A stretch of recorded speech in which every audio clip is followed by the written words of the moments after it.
Today's episode of The Sit Down with Scott Dion Brown is brought to you by Jennifer C. at HomeLifeCultureLink.com, Nino Simeka at MortgageGodfather.ca, and Jewelry Forever at JewelryForever.ca. Enjoy the show. Broadcasting live from Glenmore Record Studios in Toronto, this is The Sit Down with Scott Dion Brown, your Sunday morning talk show with interesting guests, live musical performances, and the most fun you can fit in your coffee cup. Hosted by Scott Dion Brown and Regine Alaina, this is The Sit Down with Scott Dion Brown. Anything. Good morning, ladies and gentlemen, boys and girls of all ages. SuperDude15Q is now hosting the stream. Thank you, dude. That's Michael Chan, actor here in Toronto. Thank you for hosting. Good morning, ladies and gentlemen. Good morning. And welcome. Welcome. Hey, welcome to a beautiful, that's actually a lovely Sunday morning here in Toronto. First one we've had in a little while. Yesterday was nice too. I guess first nice weekend we've had in a while. Welcome to episode 79 of The Sit Down with Scott Dion Brown. It's also the only time of the week where I actually fix my hair, because the rest of the time I just don't, and I just wear a hat if I have to go outside. This is the only time of the week. And I'm Scott Dion Brown, your host, and I'm joined as always by the greatest, the most wonderful co-host in the galaxy, the one, the only, Regine Alaina. Happy Sunday, fun day, ladies and gents, and happy long weekend. I believe it's Memorial Day weekend already in the States, and it's our Victoria Day weekend here in Canada, which is crazy to think. Oh yeah, I completely forgot about that. I actually 100% forgot about that. But I guess that's because time is all bleeding together. I mean, it's weird. The weekends hardly mean anything anymore. Yeah, that's right. It's Victoria Day, or lovingly referred to as May 24 here in Toronto, or in Canada, I should say. Yeah, the only day I remember of the week is Sunday because of the sit down. Other than that, I was surprised when I found out that it was the long weekend this weekend. Oh, we have a guest. We have a guest. I could hear it. That's nice. Our guest has a guest.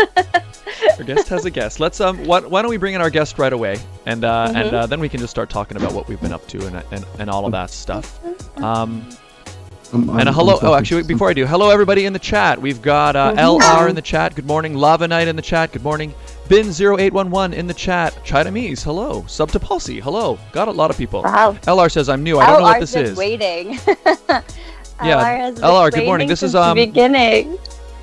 Yep, this is our weekly talk show. Every Sunday at 11 a.m. Eastern Standard Time, we do the Sit Down with Scott Dion Brown, and it's our we bring on an interesting guest every single week, and it's a wonderful time. So our guest today, ladies and gentlemen, he's a very cool guy. He is a geologist. He is a filmmaker, and he is also the festival director for the Miami Science Fiction Film Festival, and that's a festival that I myself attended a few years ago, and very excited to have him on the show. Ladies and gentlemen, please welcome to the show, Troy Bernier. Good morning. Thank you everybody. How's everyone doing? I told you guys, our guest has a guest. yeah, the guest has a guest, and the guest is a VIP, and she's totally in control of the situation. But in any case, does she want to say hi? She'll be back, I guarantee. Okay. I guarantee it. Did you want to say hi? No. You want to help me? Okay. If you want to help, okay, please. Get the black chair. Get the black chair and put the black chair here for me. I need the black chair. Because I want you to sit in the chair. No, okay. Can you help me by organizing this? Perfect. We're gonna set this up right there. we're gonna set. See this here? Ooh. We're supposed to set this up.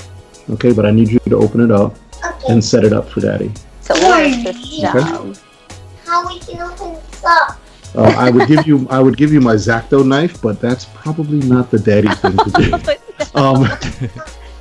You have your own scissors. That's a film director thing to do. Oh my goodness! Let me tell you guys, it's like Rodney Dangerfield in here. I think I got it. Yay. Well, you're not done that fast. Trust me. Well, yes, folks. My name is Troy Bernier, and I am a geologist, licensed geologist at that, in a few states, and I am also.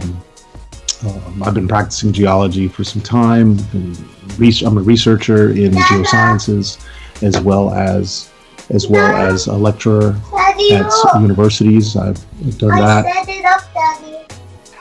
And you're Hey. a dad. You have to color it now. You have to color it. What is You have to color it. this can come out? Yeah, not yet. Color it first. Color it first. Why? Why that? I apologize, folks. No But- worries. But yeah, and as well as one of the things that that we do, all of us have hobbies in some capacity. Not to go into all of them because everyone has a hobby in some capacity. It all depends on what you do with the hobby and how much you invest in it. Yeah. And at one point of my life, I invested my time in the creation of science fiction films. Ever since I was a kid, I used to love to reenact scenes of some of my favorite sci-fi films. And when I was a little kid, shortly after seeing Star Wars, my friends and we used to always do these little parodies of Darth Vader and the rebels getting away, and that has always stuck with me. And one day I'm going to maybe invest in a comedy. I've never really tried to make a comedy, even though many of my films are quite hilarious and you will laugh at them. But science fiction is something that was very, very much to me. Hold one second, folks. Hold one second. Sure, All right, no problem. Well, we have people in the group chat, Scott, that are asking, what is this? Yeah, so everybody tuning in, welcome. So once a week, all of you guys, I'm seeing you. Jocks, what's going on? Welcome. LR, I said hi to you before, but hello. This is our weekly talk show. I do it every Sunday at 11 a.m. We bring on different guests, and we have a nice time just sitting, chatting, having our morning coffee or tea. Yes, and Troy's back. So sorry for that.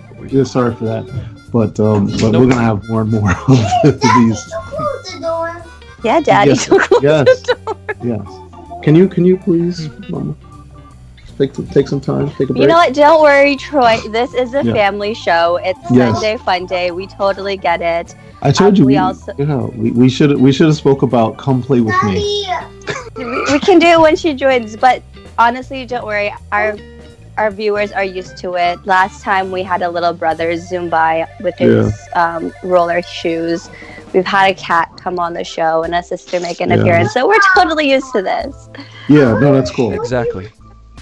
Super Dupe 15Q in the chat says it's the best darn Sunday talk show in the galaxy. That's right, Super Dupe 15Q in the chat. That's Michael Chan, everybody. Check him out on Twitch. Hey, He's Michael. really great actor here in Toronto as well, and he also does a lot of live streaming. So there he is. Oh, come. Um, Come. Hold on a second. And his daughter's really cute too. Yeah, there you go. So what we wanted to, in fact, we might as well even just talk about that. I mean, we're obviously seeing a part of it here. Troy's away for a moment; he'll get that sorted out. But Regine, how was your week? How have you been adjusting to all this stuff? My week has been like every other week, watching TV, watching 90 Day Fiancé reruns, eating chips, which I really shouldn't. Oh, and it was announced this week by Canada Galaxy that our national pageant is actually going to be pushed to 2021, which means, I know you and Melvin were kind of hinting at it last week, that I am going to be reigning for an additional year. So my new title is Ms. Galaxy Canada 2020/2021. Awesome. Are they going to make you a new sash? No, our sash doesn't have the year, which works out for us. Oh, okay. But I know that the 2021 delegates for Canada Galaxy will be getting new sashes with new years. Cindy is totally working on revamping everything, so it's going to be fun. cool. And you'll get to wear Yeah. your crown for Another entire year. other year. Which There you go. helps Well, because that's pretty good.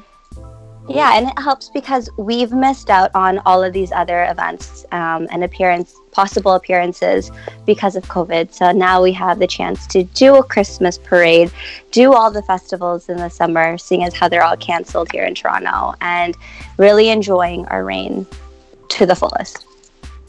Cool. That's good. Yeah, that's true, because there just weren't any places to have appearances, right?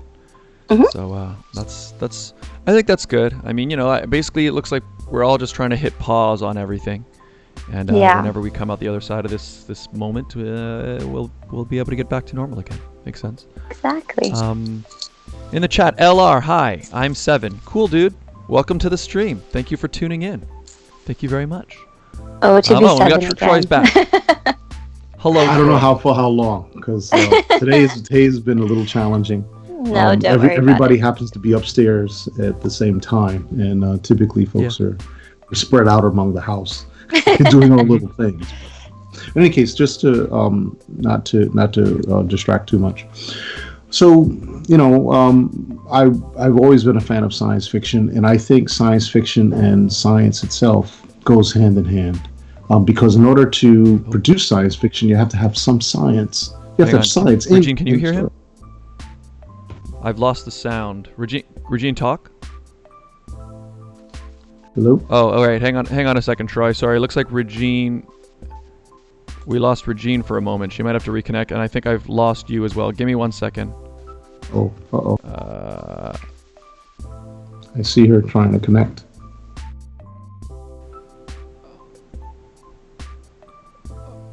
Okay. All right, hang on. I remember this happened before when the audio froze. Give me 1 moment. Hang on. Regine, are you back? I think we lost Regine for a moment, but hang on. Hang on, everybody. Technical difficulty. Give me 1 moment. Okay, we're just going to get Regine back here. Something My went bad. down there. Okay, are you back now?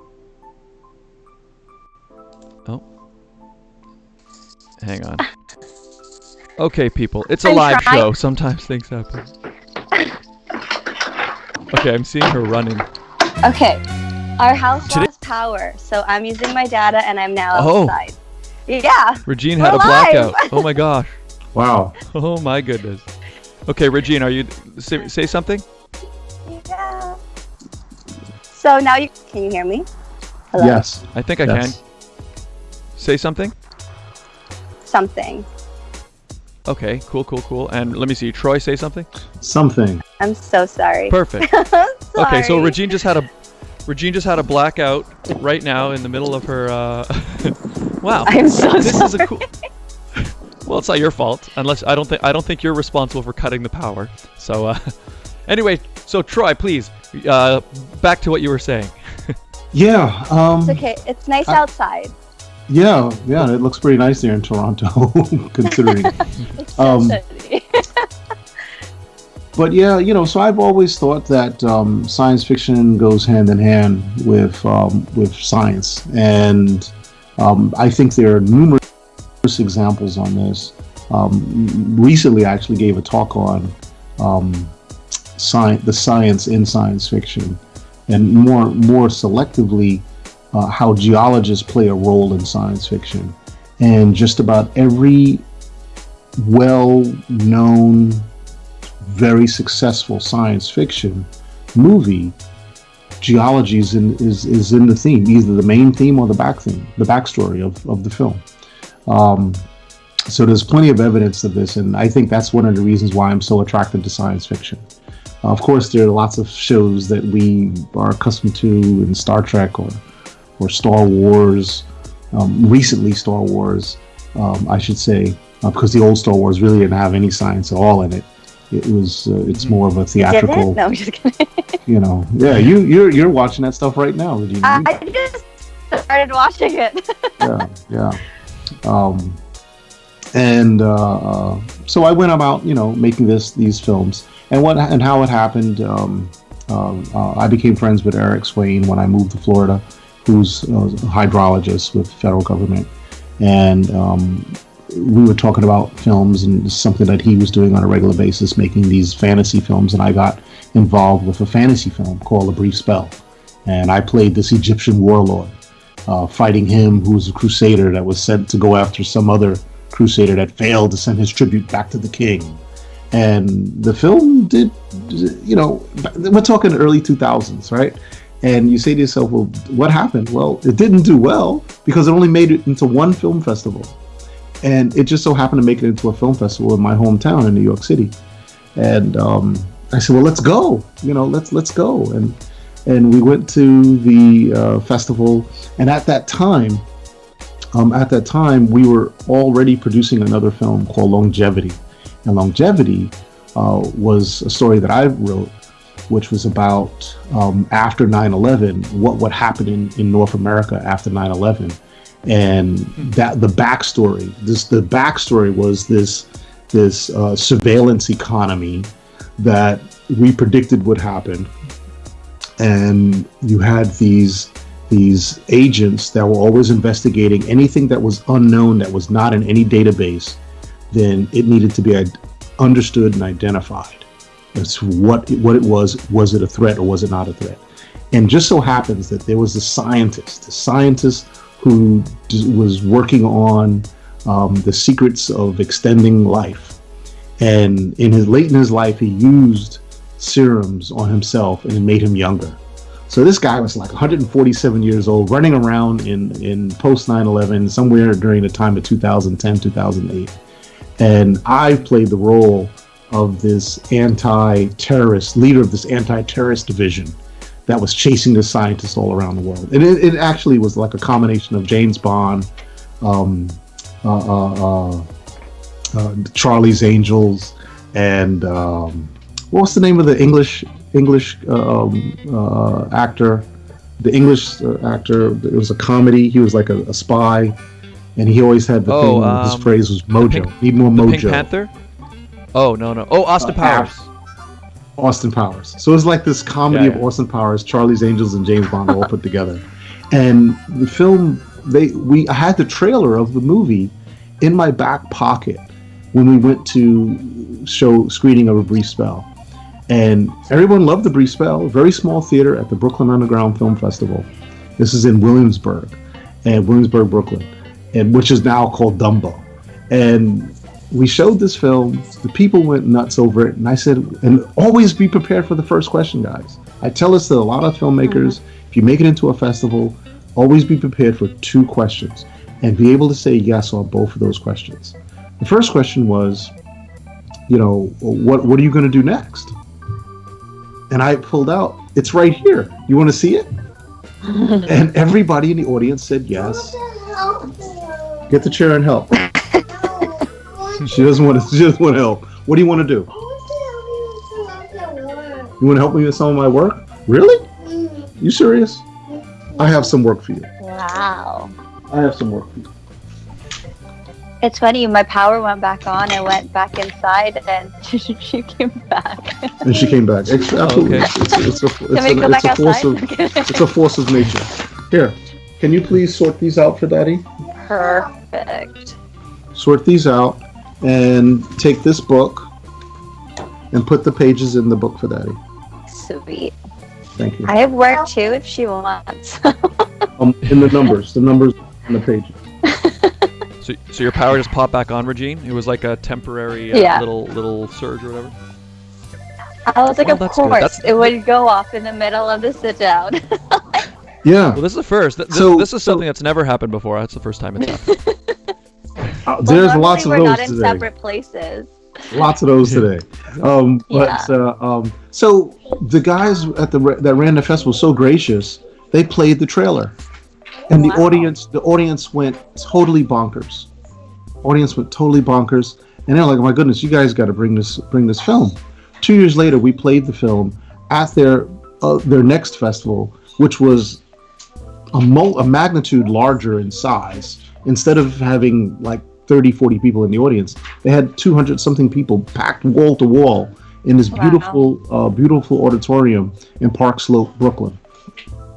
CNN International was there because there was a film at the festival, which was an Indiana Jones remake film by some guys who, from the age of like 12, made Indiana Jones over 9 years. So you watched them age through the film. Oh, wow. And, Cool. And so it was this really massive. One of the filmmakers was Eric Zane. I think it was Eric Zane. Really nice guy. We actually stayed in touch after this, and we beat that film. We beat that film in the Audience Award. We were the underdog, Cool. and that created that just created. Thank you so much. I appreciate I that. want to do something else. Yeah, can you help Daddy organize his stickers? Yeah. Yes. Can you please organize the stickers and put the stickers in the book? Here, take those. Keep the book. Keep the book. What? I want you to hold on to the book because when I'm done, we're gonna finish with the book. Okay? No, I want to do something else. Okay. I want to do something else. I want to help you. Oh, So this they is screened the really whole difficult. You trailer, wanna- and it Yeah, built it built a hype. Hold on to that. What do you do? Just put it on the desk. And the importance of I it want to do is something else. see, I'm running out of options. It's okay. Does she want to And- come no on? problem. You Have want her. No, she doesn't want to. She already told me she doesn't want to. Do you want to say something? Does she want to talk about the YouTube show she's watching? Do you want to talk about Elsie and Anya? Do you want to talk about Elsie and Anya? Do you want to talk about Elsie and Anya? No? And in the This is chat, a very Escanor, hello, different- welcome to the show. Hello, Escanor. There you go. What's going on? So, the importance of it was to always be prepared to raise the ante. And the audience liked what we had and wanted what was next. They wanted to know what was next. So at the time we were working on another film, and we had evidence of that film that we were working on. We had something to show, and that was the proof of the pudding. That was the eating of the pudding What else I need to do? that people really took on to and wanted more, and the festival programmers wanted more out of that. And because we won the audience award, they wanted to make a documentary. What is this? That's a thermometer. It's a digital. Actually, no. This is a TDS reader. What's that for? It measures stuff that's in the water. Total dissolved solids. Cool. How much? I didn't even know what that was for. I didn't know that. Where? Go ahead. You want to measure what? But yeah, so they so it was because of that screening at that second festival that the documentary ended up getting made about you guys. Yeah, and they wanted to make a documentary. Yeah, go get the cup. Go get the cup over there, and go get the cup. And This one? what happened after that? This is your slime cup, There's no slime in there. right? So you want to put water in it? Yeah. Go take it to mommy and have mommy will show it to you. Mama, Good That's one. what you call it. That's what you call a deflection. And I'll probably get help for that one. But in any case, what happened was they wanted to make a documentary film. We're like, okay, well, we'll figure out what we're going to do next, because we had a bunch of stories, but we didn't know which one we were going to do at the time. And then what happened was it took us a couple years to get all the pre-production work sorted, and we started to produce what was next, which is Planet X Part 2, The Frozen Moon. Here we go. You called it. Yeah. Give me 20 seconds. No worries. No Yeah, no problem. worries.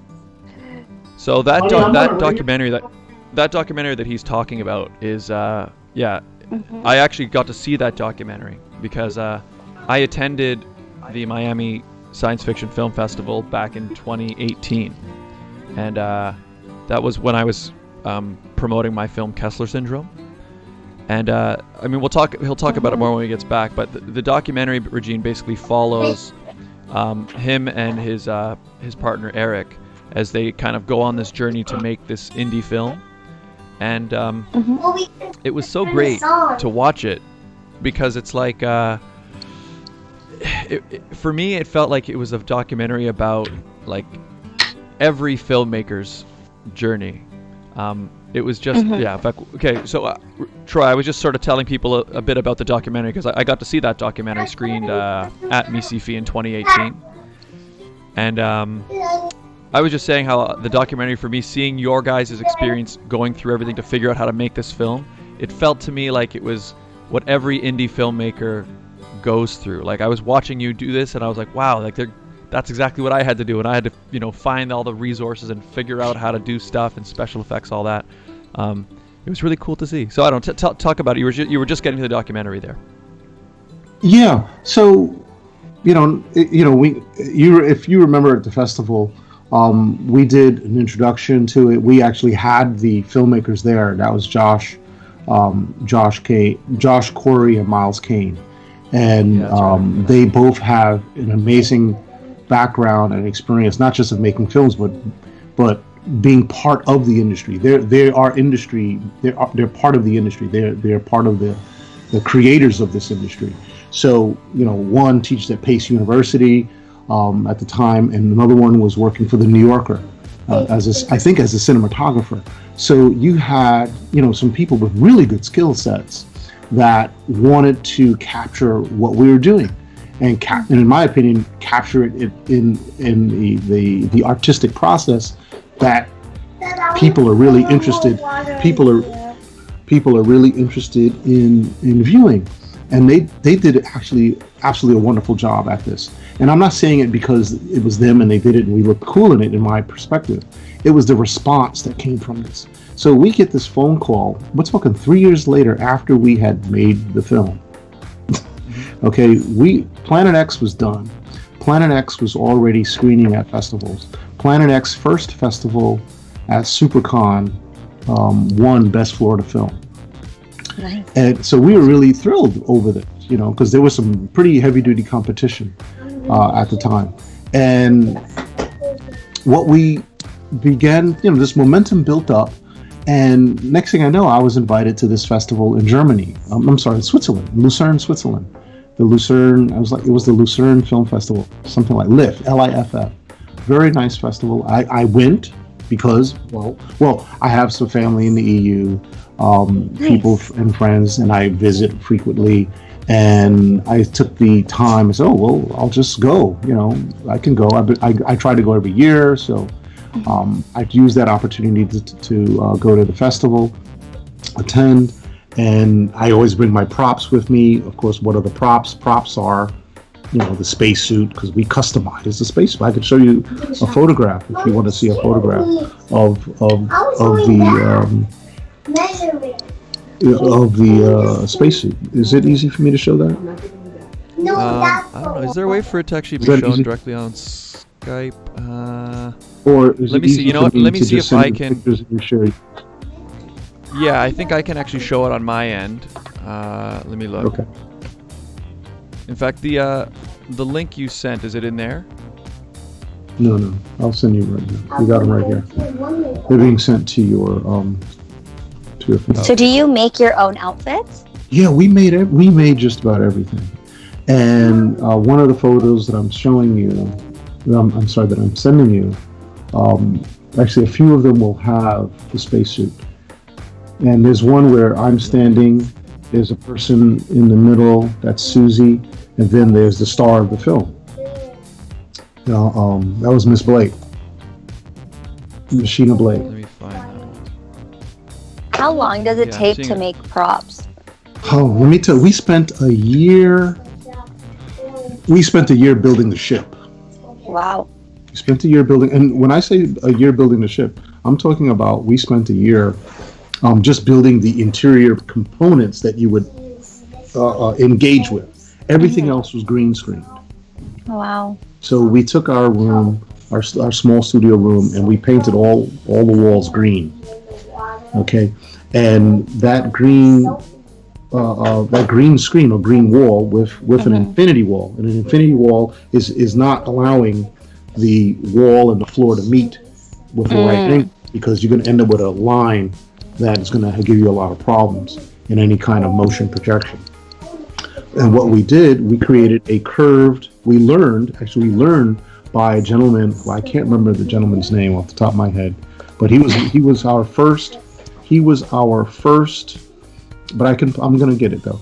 He was our first crew member on the production team, and how come his name is not here?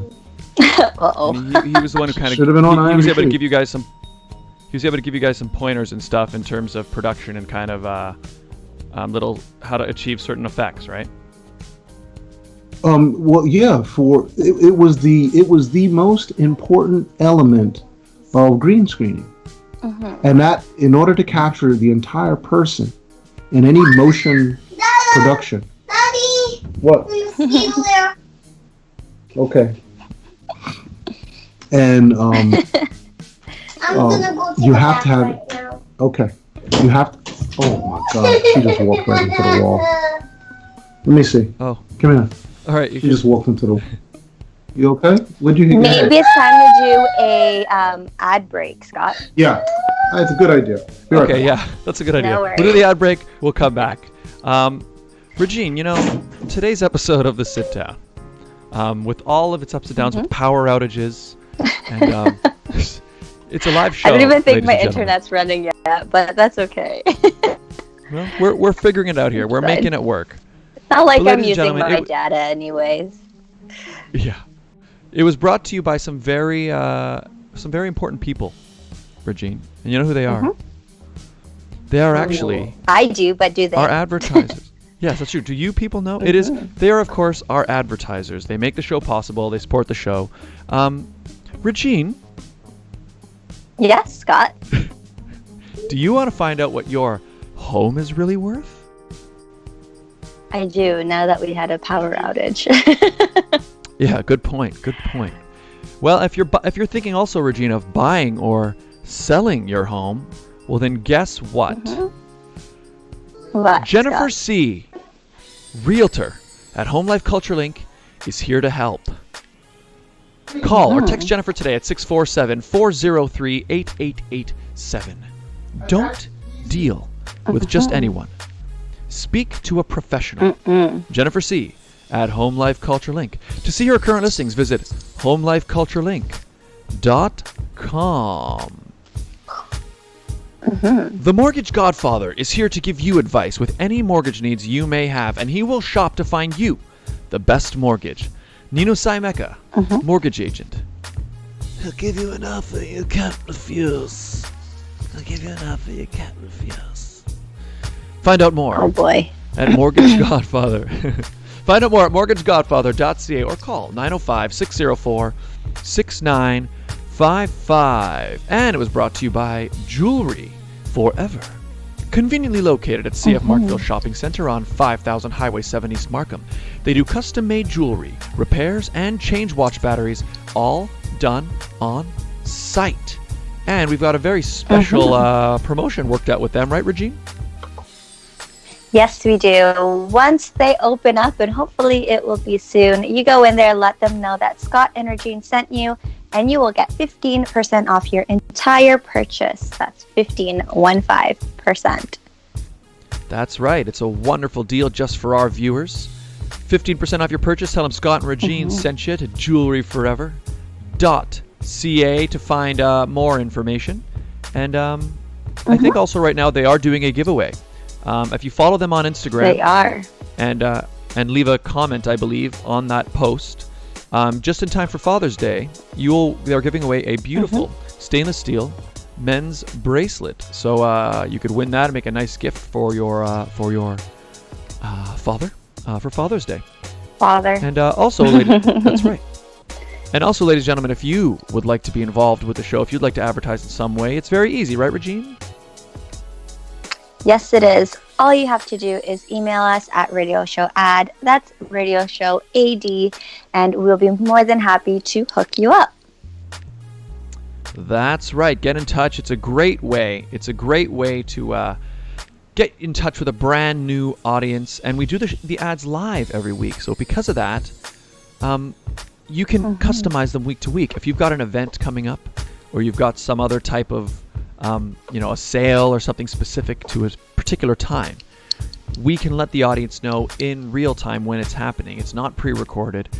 You can let us know. You just send us an email or give us a call, and we'll set it all up. And get in touch. Radio show ad, radio show AD, or call, or I guess. Well, no, I figured call. I figured if we were to go into a business relationship, we'd probably speak with the people over the phone at some point, right? Probably. That's true. Anyways, radio show But AD, email us radio show first. ad at gmail.com. Yeah, of course. Yeah, obviously, yeah. And we are back. We are back, ladies and gentlemen. And Troy will be back shortly, I think. But what else did I want to talk about? Well, there were a couple things. First one I should talk about is snacks and packs, which is a great thing that's happening right now through the Canada's Top Choice Council.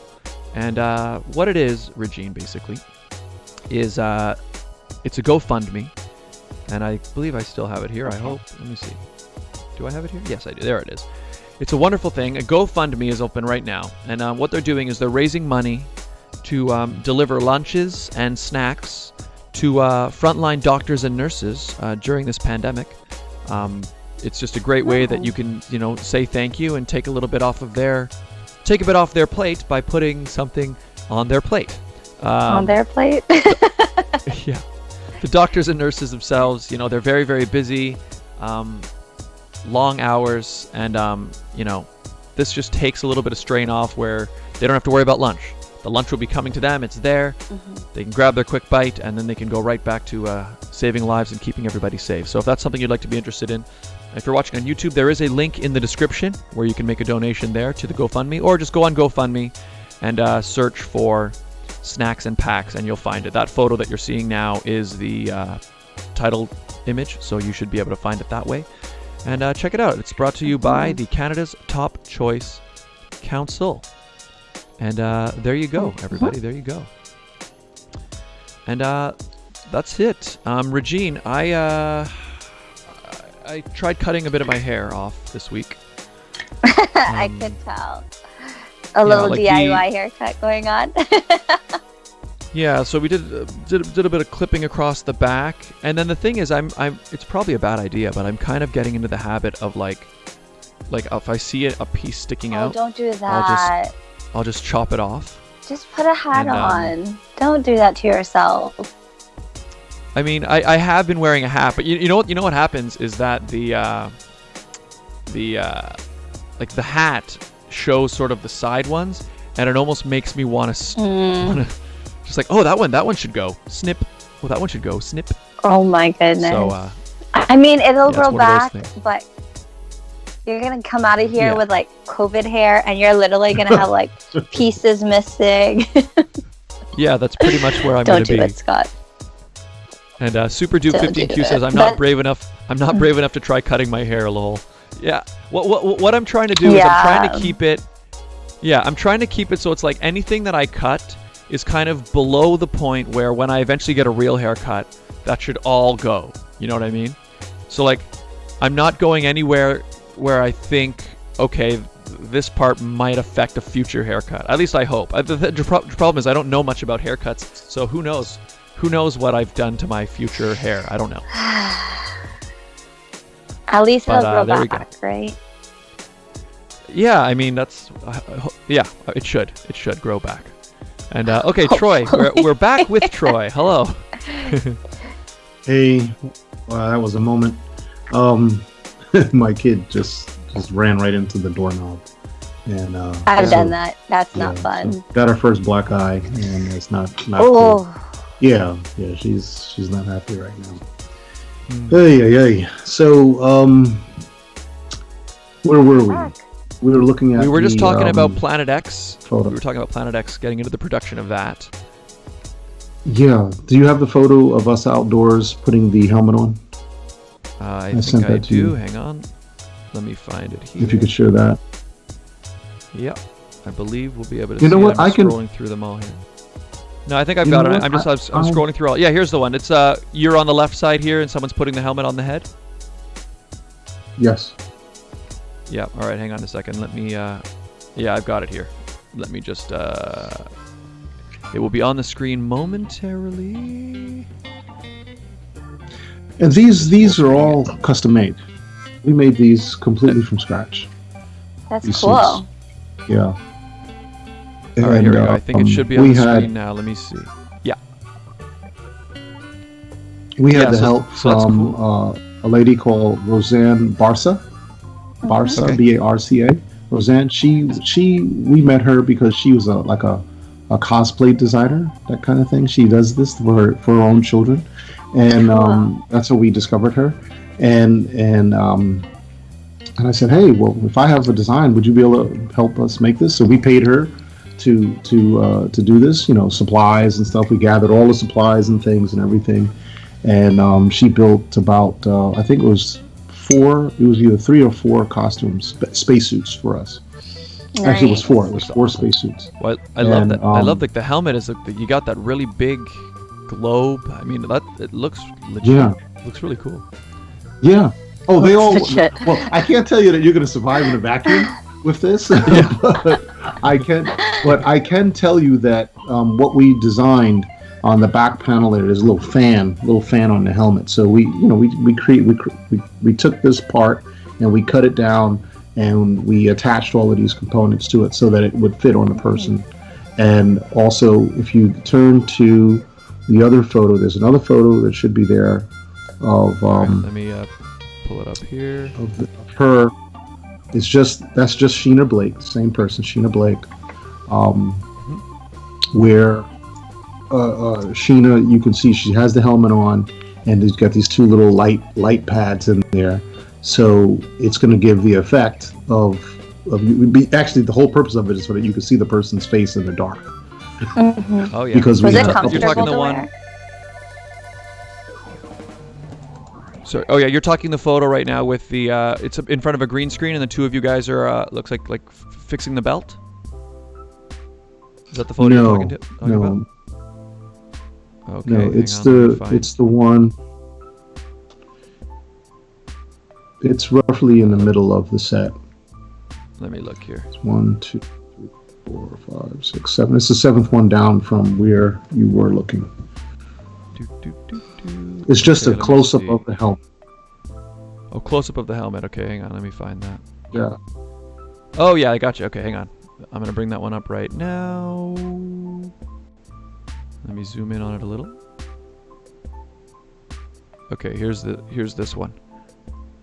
Cool, yeah. So you can see the actual lights inside. That's cool.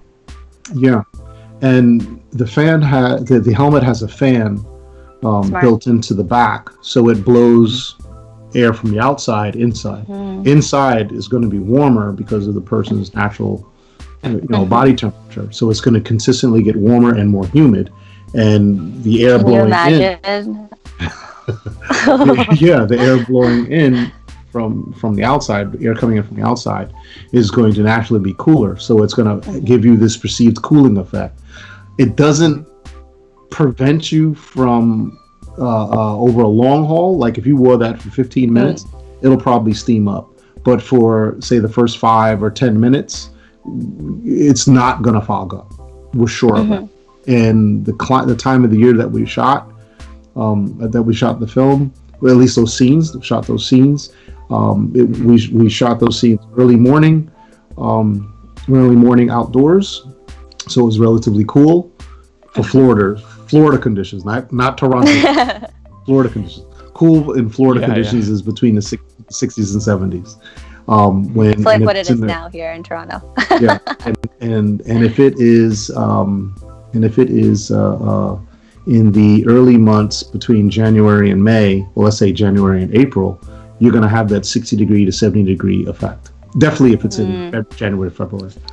That's pretty much as cold as it gets. It can get colder a couple times a year. It gets colder into the 50s, as low as 50s sometimes. But that's the way it works. That photo that you're looking at is the shot where we simulated on the surface of one of Pluto's moons, Charon, one of Pluto's on the moon of Charon, where everybody was running back into the ship. So we did our best to simulate a very cold environment, and we had the luxury of shooting inside a giant refrigerator.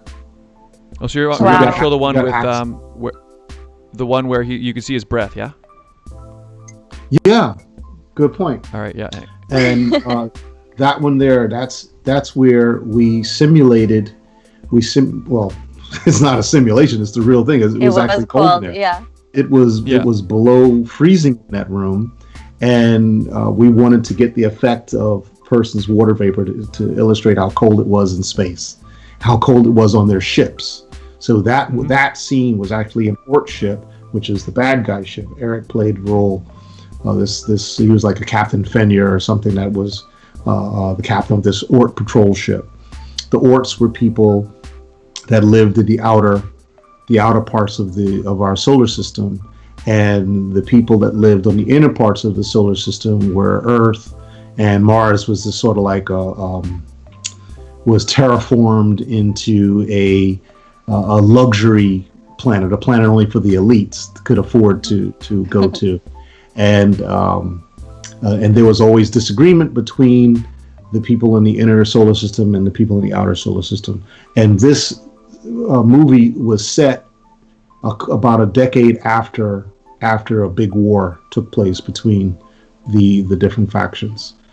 And what's so bizarre about that is when I saw the TV series The Expanse, I said, wait a second, it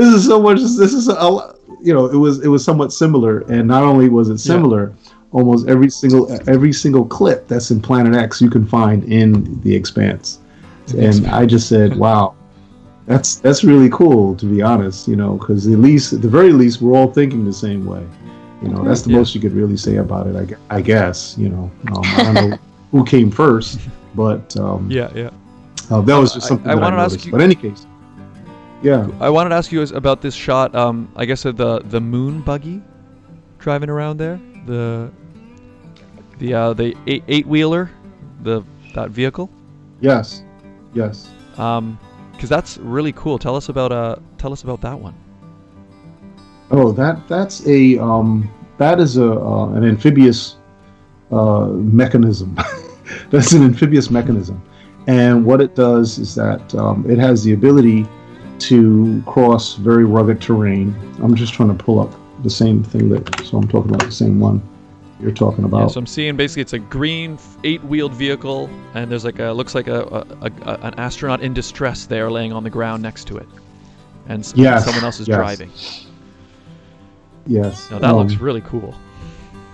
Yeah, that vehicle is what you would use to cross very difficult terrain. It actually, I want to say it floats. You can put it in water. It'll move in water. So it was one of those really cool things. But it's what we call our moon buggy. To me, it was inspired from Space 1999. I used to watch Space 1999 a long time ago as a kid, and it reminds me of a moon buggy. So we managed to get our hands on one of these and use it. So that's the star. That's Dr. Alaina von Hoon, and she in that scene she was racing towards her research ship, and one of her crew members was incapacitated there by the Oorts because the Oorts attacked them. They were on a secret research mission to Pluto because they were looking for this material that could be used as an energy source, and she was one of the leading researchers on the technology. So she was sent on that mission to Pluto to extract more of those materials, because those materials only formed in the outermost part, in any form of any high concentration on the outermost planets, the outermost parts of the solar system, because they would sort of like dissipate if the solar flux would hit them. They would interact with them and just become inert. But if you get to them before they are inert, they can be utilized into materials that would provide you with an incredibly large energy source. That was one of the premises of the film, of the story. Makes sense. Yeah. So you finished the film, you got it screened, and you had the documentary made about it. So now let's jump forward now to. So how did you go from filmmaker to festival director? When did Sci-Fi Miami become a reality? Oh man. Well, the documentary film did very well. We got this phone call from Josh and Miles, and we thought that we were going to just be a little clip in their documentary, because they made a doc previously about Harry Potter, this Harry Potter doc, which is extremely funny. And it was about all of these people that would contribute to the Harry Potter fan base. And we thought it was going to be something like that. We were just going to be a collection of sci-fi filmmakers making your sci-fi films. It turned out they made the whole doc was about us. And the film did very well. It debuted at Tribeca. I remember getting this phone call from the guys, and they said, "Yeah, we're going to be in New York in April, and the film is debuting at the Tribeca Film Festival." I'm like, "What?" That's pretty significant. That's amazing. Like, we've got to go to this. There's no way of not missing this. So we flew. A lot of people were excited about it, and some people joined us, and we had this wonderful, during our pre-production day, Sean Martinsborough, he did our storyboard design. And they used the storyboard design in the doc to tell the story of what we were hoping to make, which was this really funny twist, because, what happens on the storyboard not necessarily is what happens in the film. So it was really exciting and fun, and Sean's like, well, it's not my fault if it didn't come out like that, but it was this amazing experience. And the film showed three screenings at Tribeca.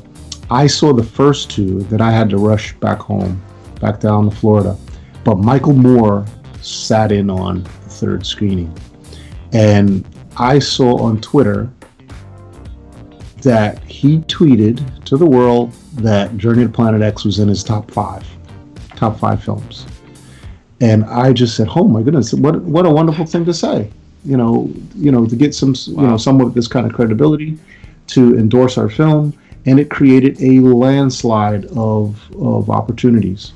And during the festival, we were interviewed by so many people, we were celebrated.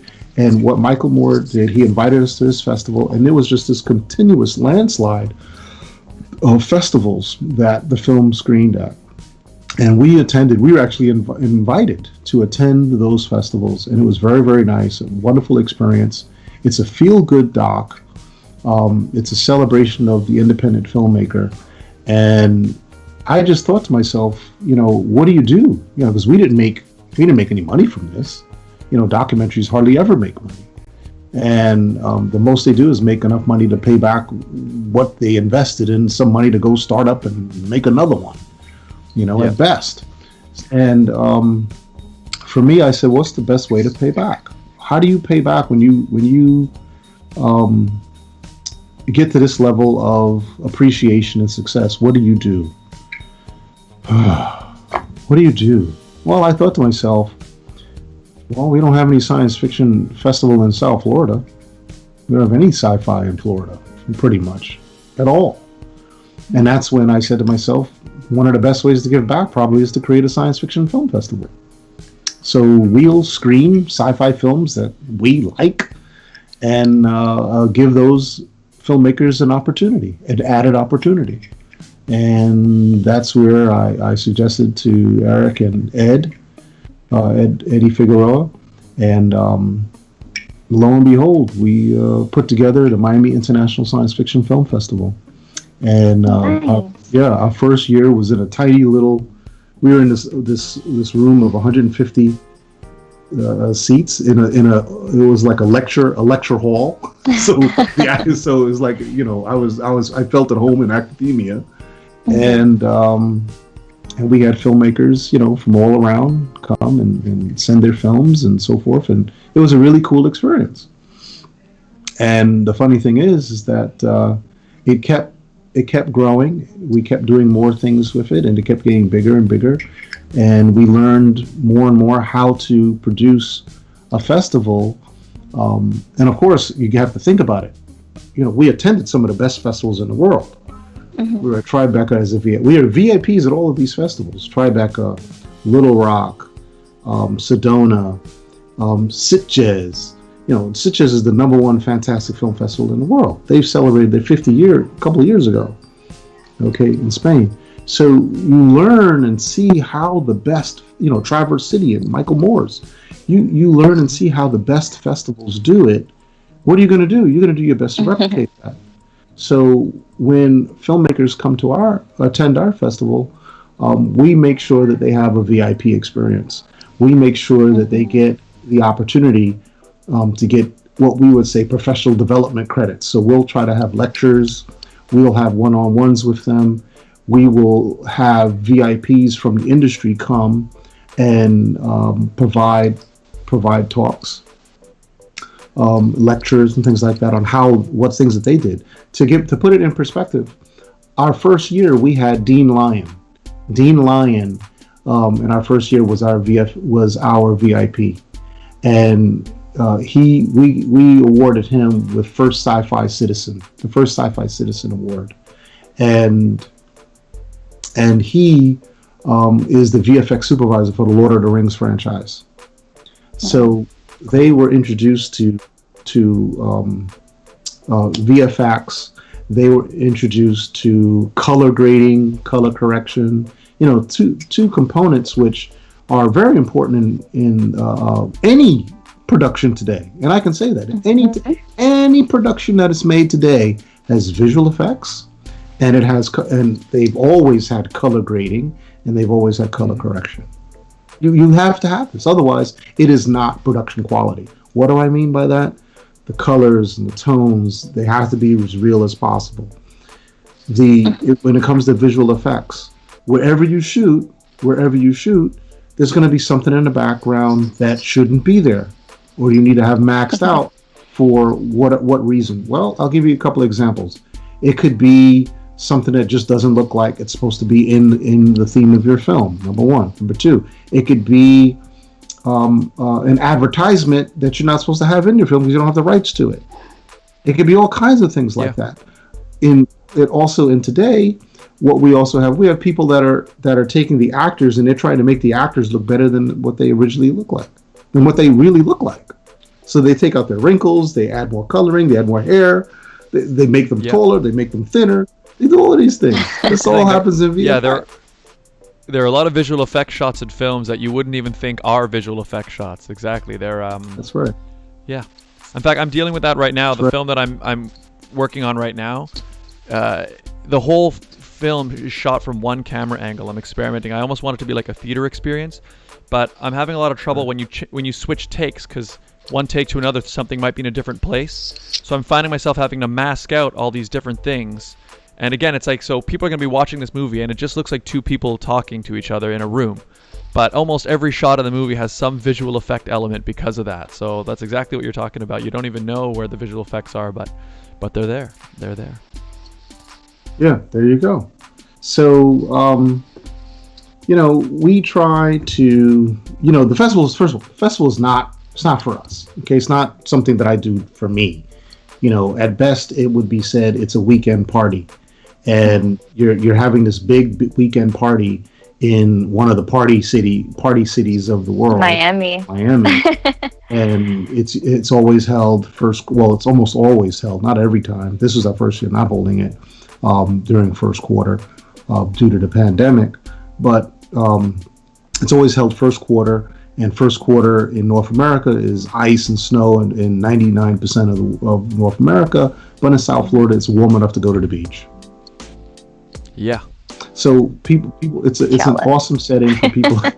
Well, you can come too. Hence we have anything next year.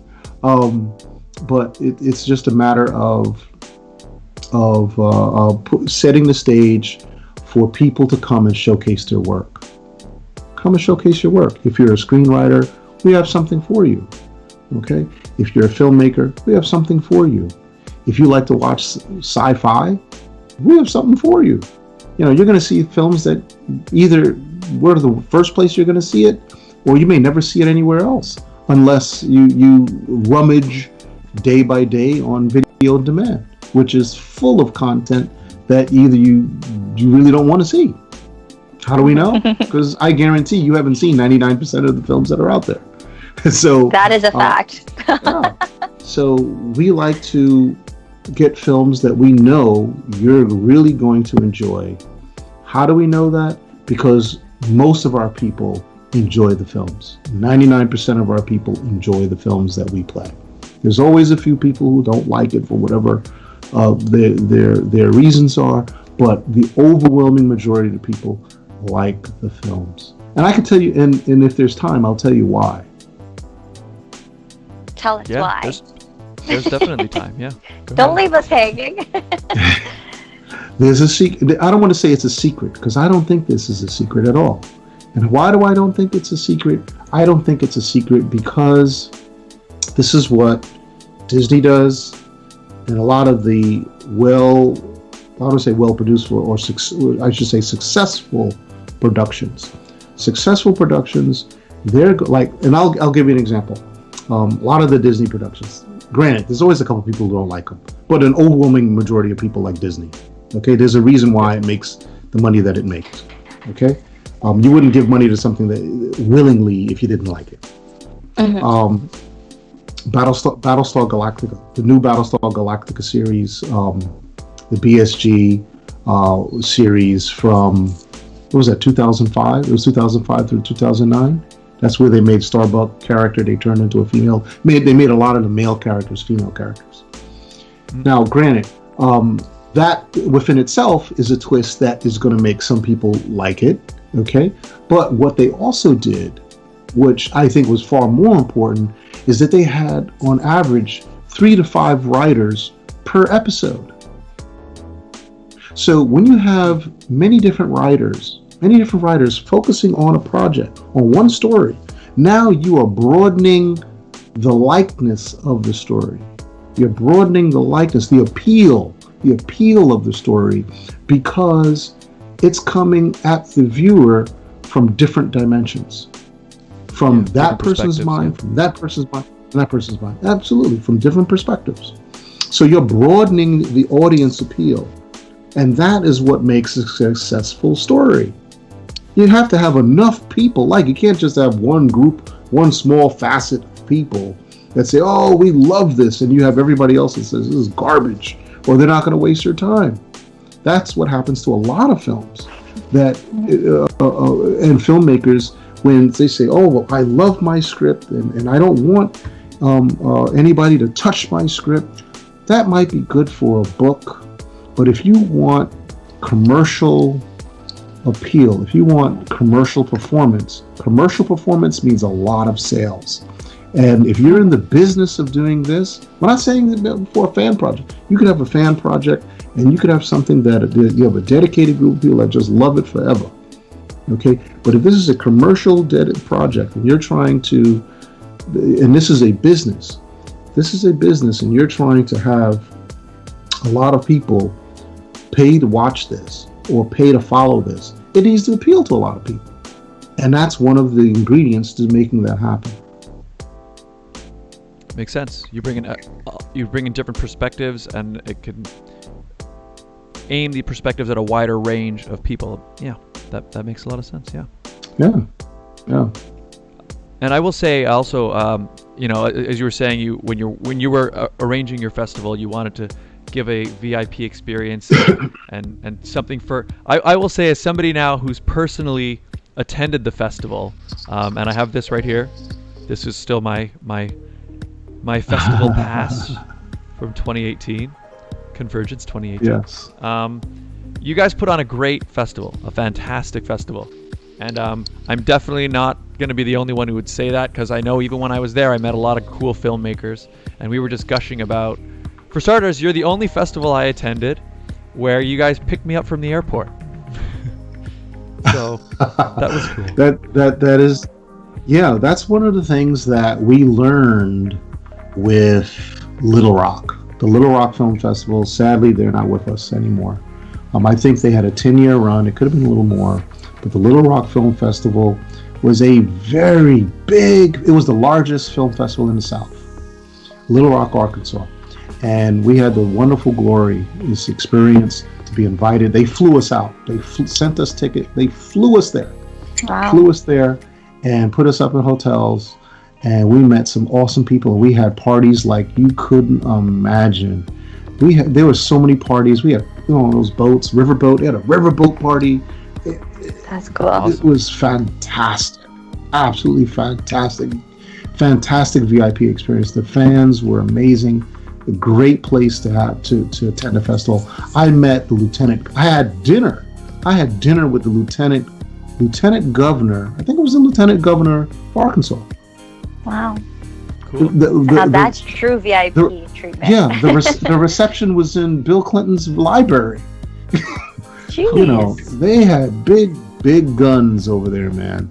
And all of the folks that run not just Little Rock, because I even met the mayor, real nice guy, and some of his staff, amazing groups of people. But the state was investing in independent film. Because Arkansas, going back to the geology now, has this varied geology. So there are different types of landscapes in Arkansas. So Arkansas is, and it's also not very expensive, not a very expensive state to be in. But because of these different varieties that it has, it's a great place to produce a film because you can have all these different settings. And they realized that it's low cost, so they were makers to come to Arkansas and produce films. I don't know if that, to what extent, I don't know to what extent it happened, because right now, prior to the pandemic, Georgia was one of the probably the number one location for production in the United States. I can't say for all of North America, because I know Vancouver is also a huge hub. Toronto's a hub, other than Los Angeles, like we used to know it was. What's going to happen after the pandemic? I guarantee you this. There's going to be a whole lot more visual effects. Definitely. Yeah, I believe that. I mean, because everything, in fact, it's funny, everything that has shut down, right, obviously. And I was actually, I did pick up a small part in a film that was filming in Toronto. And part of it was supposed to film overseas. Not my part, but we had a meeting with some of the people who were with the director and everybody, because they had to stop production. And because of what's happened now, they're talking about, okay, well, it doesn't look like we're going to be able to go overseas and finish this movie. So it's looking like whenever we can start filming again, they're looking at places around Ontario here where then they can put up a big green screen and replace the whole backdrop and make it now into that location they were going to shoot at. So yeah, you're definitely right. I mean, there's a whole bunch of limitations now. And guess what, folks? Guess what? Here's the best part of it all. If you're a VFX person, you can work from home. Yeah. I should tell my brother to do that. He wants to get into the whole graphics and video. Romeo, if you're watching. Well, also what I've heard is like I think there's still a lot of film jobs going right now for animators as well, because that's another one. Animation can all be done from home, right? So the whole production, like I think I saw, I don't know if you're familiar with the kids show Paw Patrol. I don't know if either of you guys have heard of that. I watch it every day. He has a 4-year-old. There you go. Yeah. Well, apparently the next season of Paw Patrol is completely on schedule for that exact reason, because they have they're all working from home and they're doing all of the production. All the work is being done, everybody working remotely. So animation is still rolling along. I know someone that works with Paw Patrol, so yeah, everything. Oh, really? He's brought a book. Christmas Adventures. Oh my goodness. Okay. Christmas Adventures Paw Patrol. There you go. I love that. That was this last week's read to my book. Oh yeah. I love it. I used to be a birthday party manager, so I dealt with a lot of those characters on that book. I don't miss it. Gotta love Shimmer and Shine. That was her story this past week for her classwork. She had to draw up something about Shimmer and Shine and what she remembered of the story. I didn't know Shimmer and Shine was connected to Paw Patrol. They're all under Nickelodeon's umbrella. And I feel like I see. Nickelodeon right now is throwing out some really good kid shows. It's not just SpongeBob and Dora the Explorer anymore. He's like, no. No SpongeBob. Just say no SpongeBob. So, okay. Well, so speaking of what we're going through right now, so obviously, because of the pandemic, you had to take a different route with the Miami Sci-Fi Film Festival this year. So this year you took the festival digital. So how did that go? Wow. We're not done with it, and I'll explain why. We're not done with it, and what's happened is we were having a difficult time with a venue in negotiating where we were going to have the next festival, and things just got so dragged out. I was really upset about that because it shouldn't. A film festival and a movie theater should have a beautiful relationship together. One, you have all this space, which we've all been to movie theaters in the past 5 years. When have you ever seen a full movie theater? Okay. Yeah. I mean, plenty of times I've seen it. Yeah. Yep. We've all been to a movie theater where they're begging you nearly to buy their popcorn and soda. Yep. You want to eat something that is better for you. And not only that, if you're seeing a movie, if you're really wanting to see a film, you want to be there. There's a really good chance that you're going to want to eat a good meal either right before you see the film or while you're watching the film. Right? Yeah, absolutely. Big screen experience. So a film festival and a cinema should be best friends. Makes sense. Definitely. Should be best friends. We're not taking up all your theaters. We only need 1, 2, maybe 3. Really big, yeah. We'll take 3, and you'll be happy to take a part in sharing on that revenue. But you'd be surprised. I can't speak for all parts of the world. We've got some sister festivals, Otherworld, Boston, in Provo, Idaho. That's cinema. Jonathan's going to kill me. But anyway, we have some sister festivals that have awesome relationships with their local cinemas. But in South Florida, they are. It's very difficult to have a conversation with them, and they are only interested in whatever that existing relationship is, which I don't know fully. But I do know it's nowhere near the kind of money that we can bring in the room for them. Mm-hmm. I know that for sure. But in South Florida, it's very difficult to get into a theater. So it was dragging out. It was taking a long time. And then the pandemic hit. And I said to myself, oh, my goodness, what do we do now? Because no one's going to attend. Mm-hmm. No one's going to attend. Or now you're going to be opening up liability because we offer a VIP experience. That's what separates us from most of the other festivals. We offer this VIP experience where you come and experience the festival. You're going to be experiencing the sci-fi filmmakers. You're going to experience the screenwriters. You're going to be there. They're going to be there. We have anywhere between 30 to 40 on average filmmakers. So we're talking half of what we screen shows up. Mm-hmm. And many of them are in costume. In the costume from their shows. So it's this wonderful experience that you cannot get anywhere else of the year. Because that's not just what the other festivals do. And we can't have that kind of liability because the insurance contracts don't say anything about pandemics.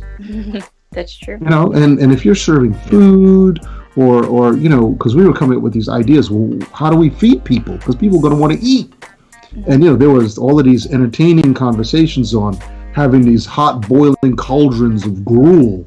So we'll keep it hot so if there's any virus, it'll be cooked away and no one's going to get sick. You can't have, that just opens up just too much uncertainty.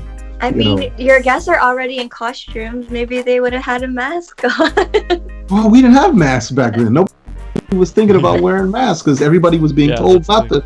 Everybody was being told you don't need to wear masks. Otherwise, that's true too. Are you kidding? Do you know how many people will probably show up in biohazard suits anyway from the steampunk group? Yeah, that's true. So it's the mechanisms were there, but the guidance wasn't.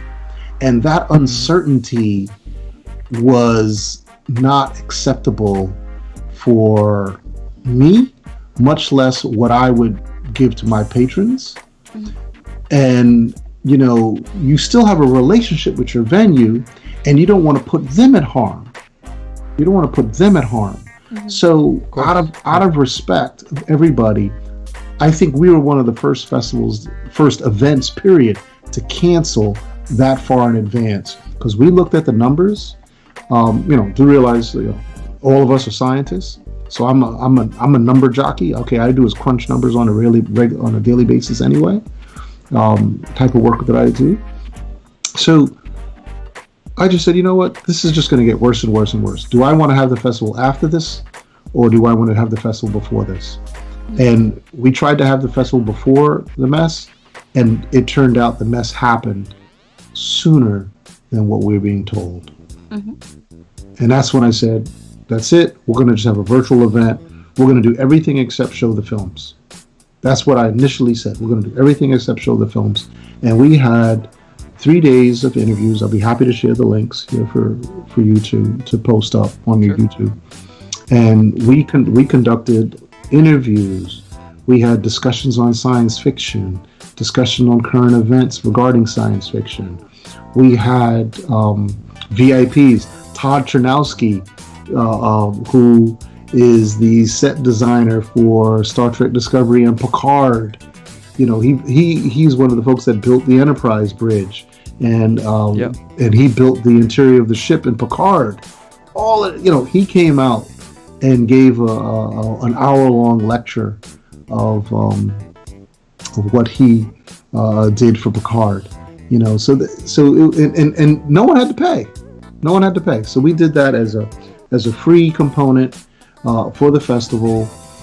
It was 3 days, and we interviewed. I can't even tell you how many people we interviewed, but I can tell you I spoke for 20 hours straight. I spoke for 20 hours. Yeah, I tuned in quite a bit, and I mean, it was nice too. I was able to sit in on one of the panels. Yes, thank you. Science behind science fiction, wasn't it? Yeah, science behind science fiction. Yeah. So, but yeah, that must have been such a. I mean, I feel tired after like a 3-4 hour live stream, but to be basically constantly streaming for an entire weekend, pretty much, that must have been quite something. I can only tell you that for about 10 years, I was an adjunct faculty at Miami-Dade College. And for the first half of those 10 years, it was normal. They had me teaching, of course, earth science, right, the natural sciences. They had me teaching database design. I was even teaching a GIS class, and I was teaching an IT class. They had me teaching IT. It was hilarious. That's from my expertise. Being a geophysicist, because it was a very techie environment that I was working in back in those days of Western Geophysical. So you had this background. You were able to do it back then. It was easy. It was easy for me. So I was teaching 5 classes a day. So as an academic, for me, it's easy for me to stand and teach for 3 hours. It's not difficult for me. I'm conditioned to do this. You're used to it. Exactly. I'm used to that. So, and if you're talking about something you enjoy, it's never a problem. And science fiction I enjoy, science I enjoy, geology, geoscience. Oh, come on. It's I love this stuff. I write about it. So, it worked. And I was so thankful for my team. So many folks showed up. Candace Augustine, Dane Elliott Lewis, you came, Scott. And that was last minute almost when I asked you. and Brooklyn Murphy came out. It was great. I really enjoyed, having the support from others, because the festival, you can't run a festival by yourself. You can't run it by yourself. Yeah. It's a team effort, because it's a celebration of filmmakers. It's the reason why I decided to do the festival. It's fun. And it's a way to give back. It's a way to it's a platform for creators to come and showcase their work. Prav Yalamanchi, he helped out so much to put this together, and he stuck it out throughout all 3 days. He stuck it out and was part of every program, and I'm eternally grateful to him for helping out. As a matter of fact, this camera that I'm using, this is still his camera. I've got to give it back to him. We don't go anywhere because of the pandemic, and I ordered a camera, and it took 2 months for my camera to come, and it just arrived this week, and I'm like, wow. It should have been here 2 months ago. But what I'm saying is that your question was, how does it perform? And we're not done yet. But what I can say right now, we had that weekend over 2,000 people showed up and interacted with us during the virtual screening. That's more than who attends the festival. So that by itself is a success. The second thing is we've awarded people. We continue with our awards, and actually during the festival we had our fastest award party ever because it's just on the camera. And so as far as the virtual festival, that component, we have global reach, and our stats show that is really nice. The second thing is during the festival, or during the time or right before it, we were asked if we were going to show the films. Oh my goodness, no way in the world we're going to show the films on YouTube. You can't do that, for a myriad of reasons. But what we heard is that South by Southwest, who had an absolute horrible situation that they were going through, because it was such a last-minute decision for them to cancel their festival. But they got into a partnership with Amazon, and they showed part of their festival, not all their films, but they showed part of their films on Amazon through Amazon Prime. I couldn't even find the link to where this thing occurred, so I wasn't able to participate. I really wanted to see some of this. However, what happened is some of the folks that I met in Boston suggested that we use a service called Festivault. So right now we decided to, we rolled it out to the filmmakers. Hey, would you like your film to be screened in a private, paid for festival screening? To our viewers, okay, and it'll be locked only within our country, okay, only in the United States. So we're not going to allow people from other parts of the world, because the first thing you don't want to spoil it for other film festivals. Sure. Yeah. But do realize that our film, okay, our festival, even though our festival has an international reach, because people abroad were asking to see the films, but you had to attend the festival in order to see the films. Mm-hmm. And the only way to do this in any kind of fairness is to provide some sort of geolocational restrictions, so you cannot access the films if you are outside the United States. Number one. But number two, of course, the way social media works, social media itself is not as social as they tell you it is. Yeah. Your advertisements are constrained only to a small portion of the people who follow you. So you're restricted. Even if you pay, you're restricted. You're restricted because the people don't know you. They're not familiar with you. They're not going to click on your ads unless it's something controversial. Well, we're not in the business of spreading controversy and rumor. So we're on the low end of the totem scale. We're on the low end of the scale of any kind of reach. Mm-hmm. That's the way it always is. Before it becomes commercialized. That's what a festival does. That's why there's a festival market. Because you have the buyers who show up at those events because nobody else is there. so they can grab onto that film before anybody else sees it. So your performance numbers are always going to be low. They'll always be low. I mean, that's because you're creating something. I mean, yeah, by their nature, festivals are kind of a niche thing, right? They're the festival people who go to the festivals. They're there to see films almost a lot of time because you're seeing films that you haven't seen anywhere else, or they haven't been anywhere else yet. People are trying to find either the next best thing or those films that you're not going to necessarily see in the commercial market, right? So that's true by its nature. It's kind of it is a niche thing. It's kind of made that way, almost on purpose, I guess.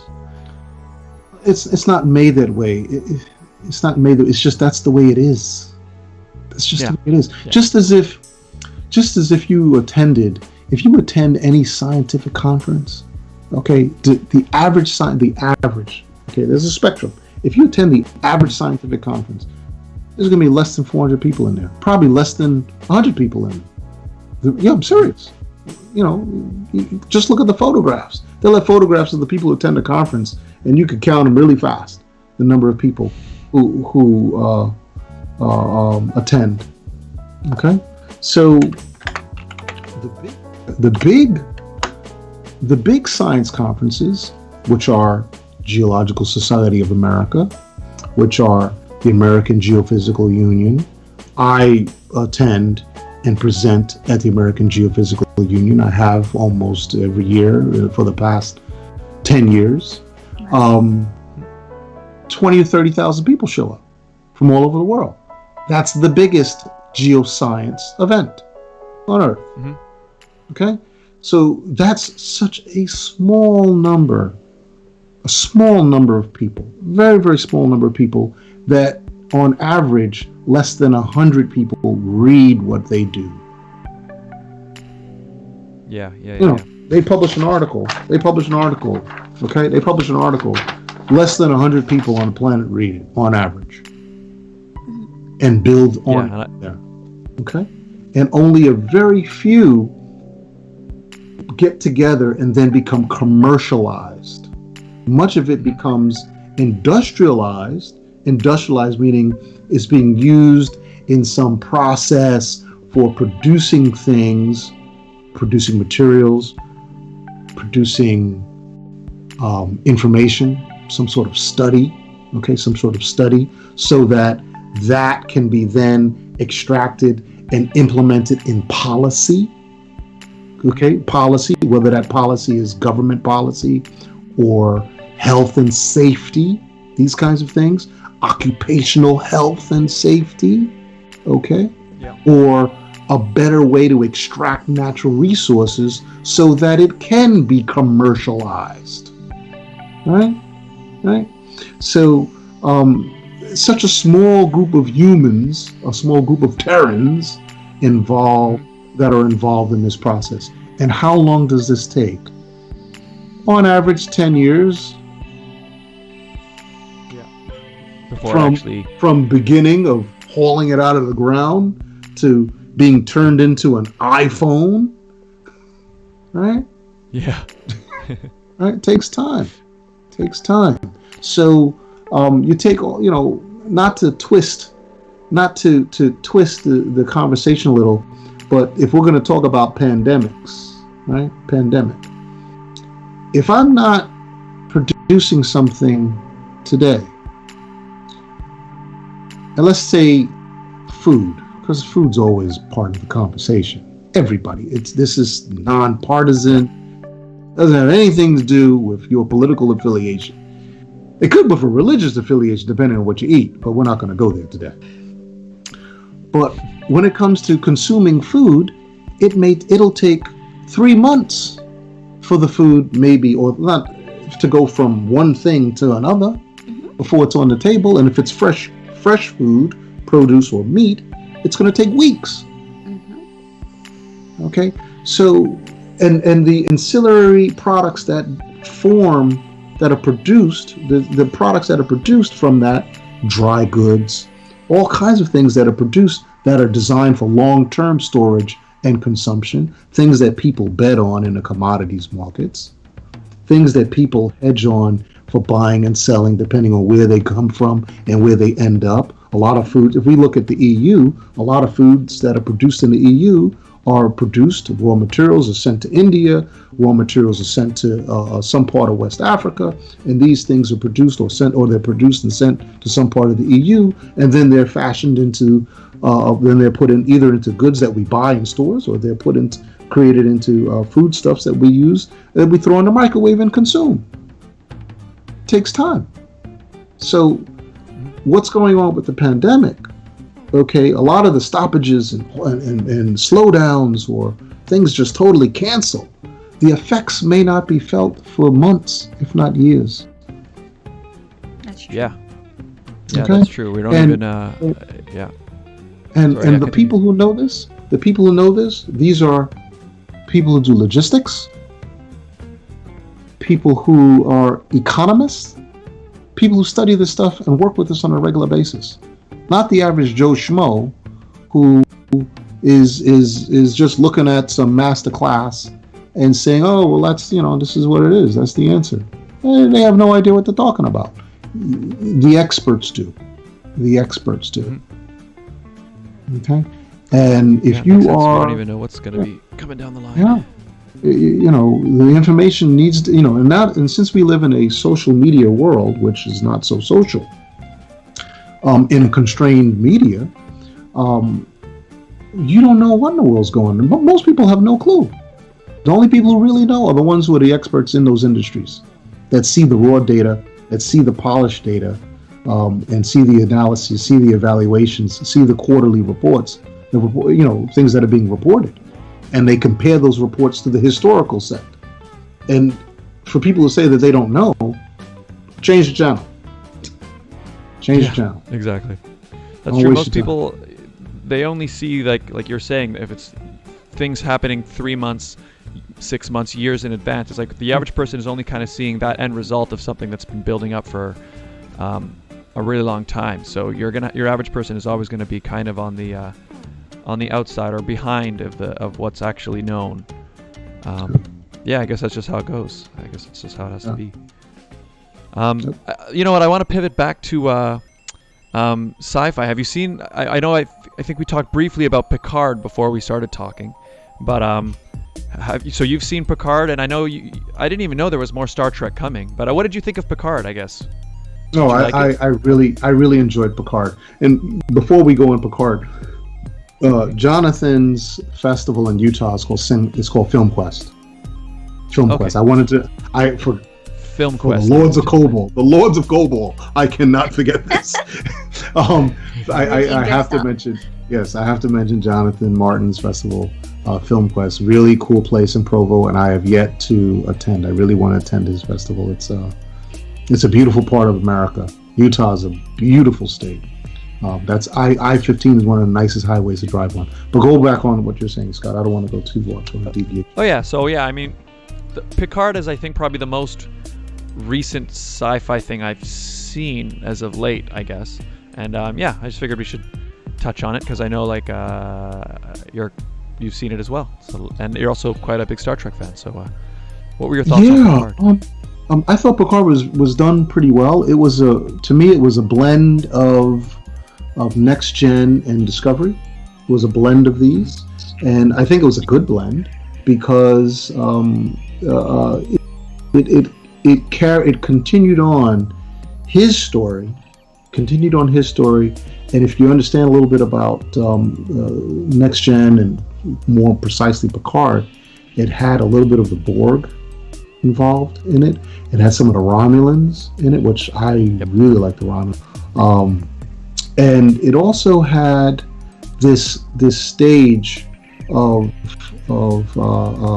it had some Discovery elements added. Some of the Discovery elements had some pretty nice looking sci-fi in it, some nice design in it, which I thought was okay. It was okay, but it showed what became of the Federation, and things have changed. And I don't want to give away any spoilers because you've got to watch this. And what is this? We're talking. It's been what, 4 months? It's been a few months now that you haven't watched it. You can't call yourself a fan if you haven't watched it by now.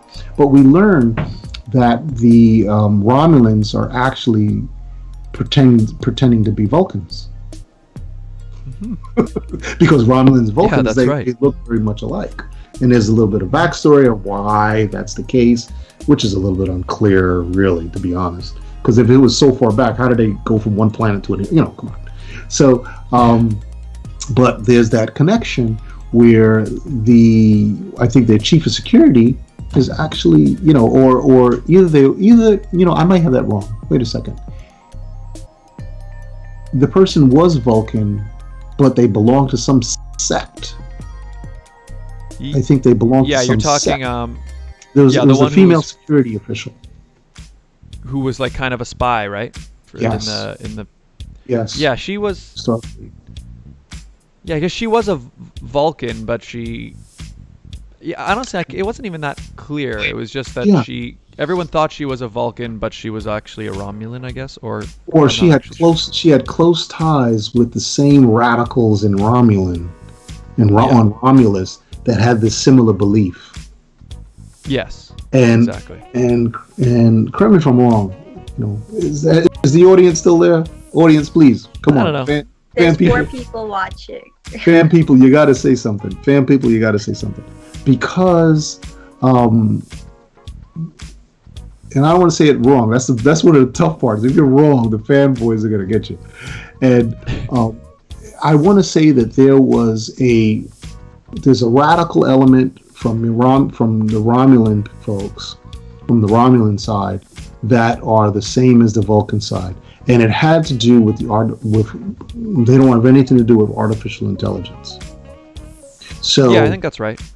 These people that the same people who created data, same person that created data, they had to go into some, they had to hide themselves, because it was the order for all of these robots. It's got to go.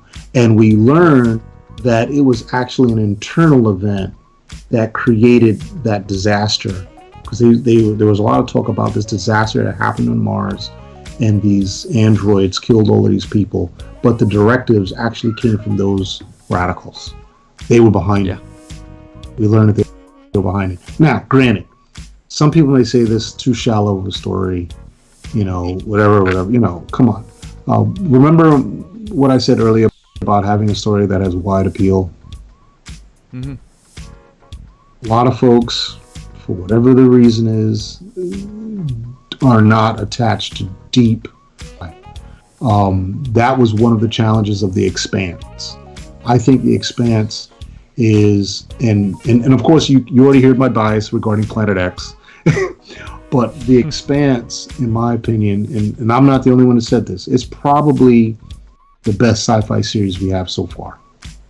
So many people have said this, and if you watch season 1, 2, 3, by the time before you even get to season 3, your mouth's wide open, because it's a constant jaw opener.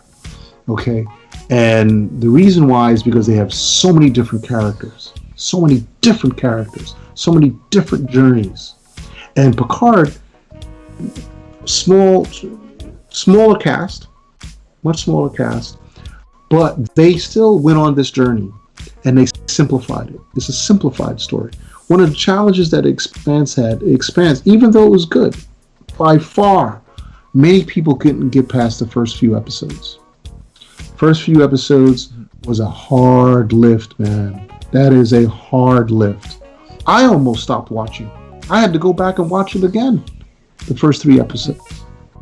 I went back just and because watched they unload so much information on you in that first bit. I actually haven't even seen. That's one I've been meaning to watch. I haven't seen it, but is that how it is? They give you a whole lot of information that's almost overwhelming. It's just a lot of backstory, and you're like, where's this going? The first 3, but that's one of the problems, I think, with producing content for binging. You can't do that in a binge world. Because after episode 2, they're not interested. They're just going to go to something else they can binge on. It's like having chips and dip, man. So they almost blew it. But there was such an undertow. This is where the social media worked for them. There was such an undertow of people that said, oh, that were chanting, crowing about the Expanse, crowing about it. You had to go back and watch it because, of course, at the time, what was that HBO thing with the dragons and all of that? What was that one called? Game of Thrones. Game of Thrones. Everybody's watching that. Okay, which isn't science fiction. Okay, it's fantasy film. No. And so many people are watching this Machiavellian style stuff.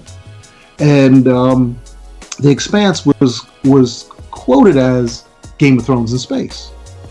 Now, you can't make a Picard, you can't make a Star Trek movie like that. They tried with Discovery, and half the fan base went nuts. This is not Star Trek, because that's not what Roddenberry's main theme is. Now, DS9, which is very different from most of all the other Star Trek pieces, has that element.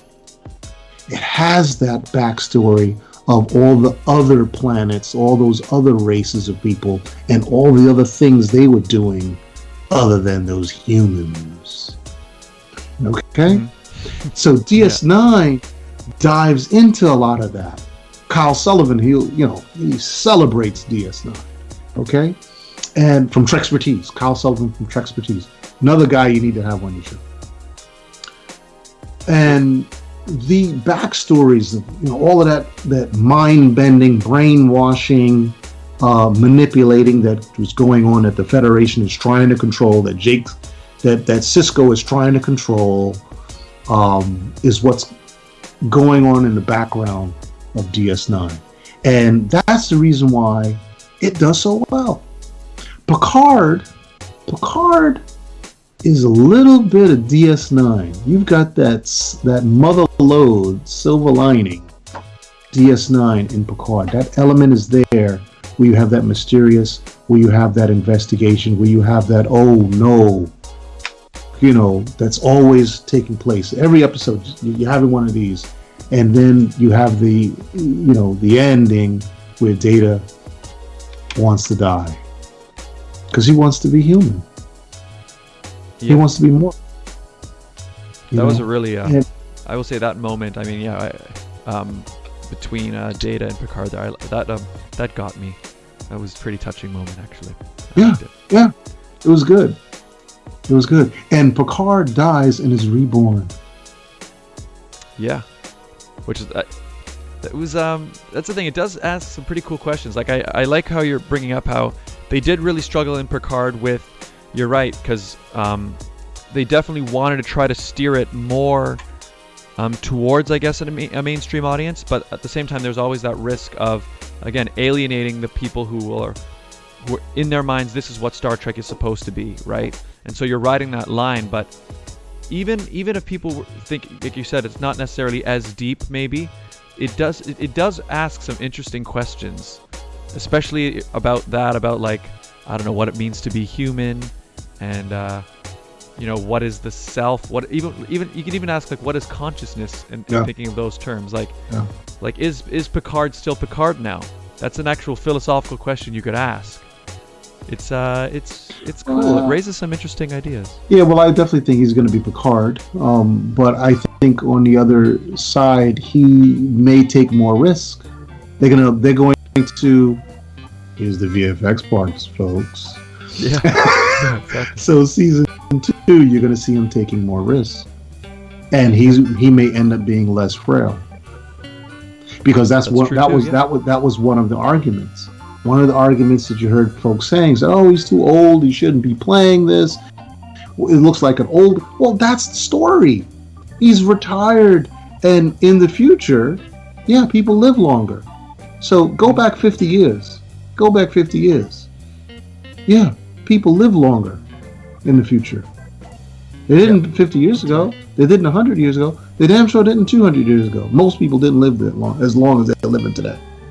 Especially as active as they're living today. I got a whole lot of family that's in their 80s, active 80s. And looking like they're going to be active 90s too. Right on the threshold. And Star Trek is Picard the What century is Picard now? 24th, 25th? When is it supposed to be? I can't remember. Yeah, you kind of lose count after so many numbers. Yeah, that's let me true. see here. But anyway, the point is, So- it's much more advanced, and yeah, medicine has advanced to a point where, people live much longer. It's a different time. It's a different society. Absolutely. Yeah, it's set. Man, it's always it's full of information here. The only thing that really gets me is the short seasons. The seasons, it's only like 8 shows. Yeah. What happened to the days of 20 episodes? 30 Yeah, that's episodes. true. That's the thing. It's things are more blocked as it's almost just like a long movie now. And that's another thing I've heard about it. I didn't mind it because I've kind of gotten used to like where one episode leads into another. But like traditionally, Star Trek was more. There was an overarching story, but for the most part, each episode was kind of a self-contained story, right? Yeah. Whereas this season, I think, was kind of your first experience with Picard anyway, where, they didn't really feel the need to wrap up a story in an episode. It was just this portion of the story ended, roll credits, and they're going to continue it in the next one. So it's not like a self-contained thing. But I guess TV in general has been going that way, I guess, since probably HBO's influence, really. Yeah. And here's a little piece here. It says that it's a show with this is what someone says. This is the co-creator and initial showrunner, Michael Chabon, on the story the writers and star Patrick Stewart wanted to tell. It's a show with a nearly 80-year-old actor playing a 94-year-old man. He's supposed to be 94. Mm-hmm. Oh, there you go. Okay. If the wind blows the wrong way, the guy breaks his hip on the ground. Who is, if not in the final stages of his career, in the latter stages of his career. Because, it's after his career. And who has a period of great dismay and disillusionment in his immediate rear view, who has allowed himself to let ties that were formerly very important to him slip or fade away, and who has now re-engaged with a greatly changed world in which he finds himself. There you go. Yeah, I think they did a really good job. Completely different time. Yeah, I enjoyed it. I definitely enjoyed it. I don't know if it's my favorite of, Star Trek that I've seen, but I still enjoyed it. In fact, actually, I wanted, because Regine, I don't think has seen any of it, so that's why Regine hasn't been able to. But I would like, Regine, but I do want to get your thoughts, Regine, on how TV now is, like we were saying, more like a Game of Thrones, or like the way now TV shows run is like one long episode. Like you can watch them back to back and the storylines continue, whereas traditionally TV used to be each episode was its own individual story. Do you have a preference for, what do you think? I've never really gotten into those kinds of shows, or shows, I guess. I'm more of reality TV, or I grew up watching Friends and Full House and Fuller House, and you're right. Yeah. Those types of shows are literally each episode is its own story. So I've never really got into that whole movie type, like where it's one long movie type thing. Yeah.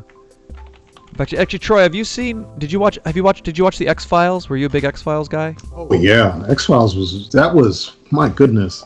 That was such a drag on people's psyche, man. Because every episode, people were pulling their hairs out, going nuts, because it was 1 inch closer to the discovery of UFOs. It was, or something absolutely bizarre. Yeah. Yeah. Well, that's the thing. I used to love watching X-Files when I was younger, and then a little while ago, I started watching it, like binging it on Netflix. And the thing that I noticed that's interesting, whereas, again, because X-Files, it had its overarching story, the UFO arc, right, with like the cigarette smoking man and all that stuff. But then every now and again, they'd also have their Monster of the Week episode, where Mulder and Scully just go and investigate. Some people have turned up dead in some scary circumstance, and it's like bugs or something. You know what I mean? But what was interesting was watching it as a binge watching thing after now watching modern TV where there's so many of these shows where it's, you know, one long movie. I found myself being like, when a Monster of the Week episode would come up, I'd be like, oh wait, no, I want to see, you know, is some cigarette smoking man in this one? Like, I want to see what happens next. Whereas I feel like when I was watching it back when it was just a weekly thing, I didn't feel that way. I was just enjoying the show. But now I was like, oh no, I want the overarching story. That was almost what I was prioritizing. But I don't know if that's just because TV has changed to what I'm used to seeing now. Patience, Scott. It was interesting. Patience. Yeah, I guess so. Yeah. And Different view. that was Scully, right? What was her name? The lady that was in it, Scully? Yeah. Fox Mulder and Dana Scully. Dana Scully. That was by Gillian Anderson. them. You know, she was on TV Gillian last Anderson. night. She was on TV last Oh, night. really? Yeah, she was on MSNBC. They had some sort of virtual high school graduation for North America. It was on national television, and she was on talking about how wonderful it is. I guess because she has a daughter that's graduating this year. and I was telling my wife, I said, "Oh my goodness, that's the lady from the X-Files. That's Scully." You know, I haven't seen her in a long time, so I thought that was cool that we bring it up, of course. But to answer your question about Picard takes place at the end of the 24th century. It was like 2379 or something like that. Okay. Maybe something There you like go. that. Yeah. So yeah, people live much longer in that future, and yeah, it's cool. Well, Isn't that crazy what you just mentioned? Oh yeah, sorry. Yeah. If you remember the Next Generation, they had McCoy Bones on there, and Bones was 140 when he was in the Next Generation. Oh. 140. So Yeah. He was supposed to be 140 years old, which at the rate we're going, it's not unlikely that. Do you think they'd make it through this pandemic? It has a lot to Can you do turn this with. back on? It has a lot to do You with. press how? Come here. Let me see your eye.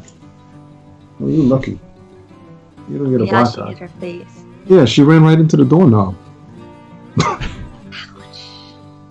Pandemic look. Don't worry. It's okay. No one will see her. It's fine.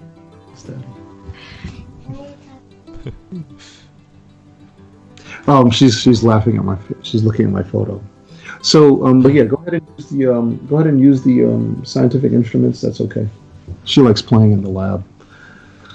But you said, how are they going to fare with the pandemic, the old people? Well, it's going to depend on our technology and our use of our technology. So think about all of the things that happened in the past. It's how we use them. You can go back to looking at the Titanic, and in the Titanic, I'm going to give you two examples of the Titanic that are factual. And in the construction of the Titanic, we had the technology to make the boat so, more durable than what it was. But the people behind it decided not to do that. Why they decided not to do that? That's going to be part of that's to this day, that's part of conversations in academia and society study, programs on these documentaries or whatever. Okay, come on, get down. Now, yeah, you'd figure she's, but I'll give you another example. Oh man, it was just on the tip of my tongue. Restate your question.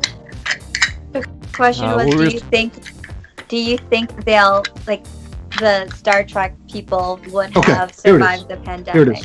Here's another piece. And on the other piece, the Titanic, okay? Here's something that is bizarre. And being a geoscientist, some of the stuff that I studied, okay? And right before I started my PhD program, we were looking at exogenic forces that are outside our planet, that influence our planet. An example of an exogenic force is sunlight. Comes from the sun, it influences the planet Earth. Quite a bit. Yeah, it's really essential. There are actually really good movies about that. The Wandering Earth is one of them. But take a look at the Titanic when the Titanic sailed. Okay, that was also a time in the year a month before the Titanic sailed. There was a newspaper in Johannesburg that said they're seeing icebergs from Antarctica off the coast of Johannesburg. Huh. So they actually, they were already, so they knew about those risks at the time, even beforehand. There you go. You did it, not me. You connected the dots. And so someone says, oh my goodness, there are icebergs in lower latitudes than normal. You better be safe, guys. We're still gonna go. This is the connection of geoscience and insurance. Actions in a natural environment, risk. They deal with risk. Okay, the insurance people deal with risk. The geoscience people deal with natural events and the causation of them. They are observing natural events and can explain them and how those natural events may translate to other parts of the world. The insurers, the risk assessments, the risk analysts can take that information, you would hope, and say there's something going on. Or better yet, put a meteorologist in the middle, or someone that deals with weather, or someone that deals with weather in the ocean, weather reports, to say that there's more ice along your path than normal. Yeah. We weren't, sailing across the pond was a regular affair. Ships going back and forth all the time. That's the only way you could go from point A to point B back in those days. We didn't have planes. We didn't have people flying back in those days across the continents like that. We have commercial airlines back then for that purpose. So we knew, but either one, the news didn't travel fast enough, or the news didn't travel to the people that could understand it. You could speculate on that, but definitely that was the case. So it's it's always about the technology and how we apply it. What is our current system? What is the current system that we are living in that how does it use its information? And that's what's being addressed right now with the pandemic. There are a lot of things we know, true. And a lot of things we do, and a lot of things we don't do. All right? We know of this. So that's what determines a society. That's what determines a civilization. And from a historical context, that's what determines what's going to happen to your civilization. Because we can study all the old civilizations. There are many, way more than we could discuss on this show. You could have you need a PhD to figure out many of them. Yeah. Okay? And how they've come and how they've gone, because they've all come and they've all gone. Okay. So and I guess to tie everything together, a lot of those questions of where it's going is asked through sci-fi. Absolutely right. In fact, it is probably, well, it is without certain one of the only tools we have that we can use to evaluate our society and where it's going. It's one of the only tools we have. It's not the only one, but it's one of the only tools we have. Science fiction is one of the only tools we have that can help us evaluate where we're going and what to do and what not to do. Because a lot of the 70s science fiction shows were precisely made to do that. Yeah.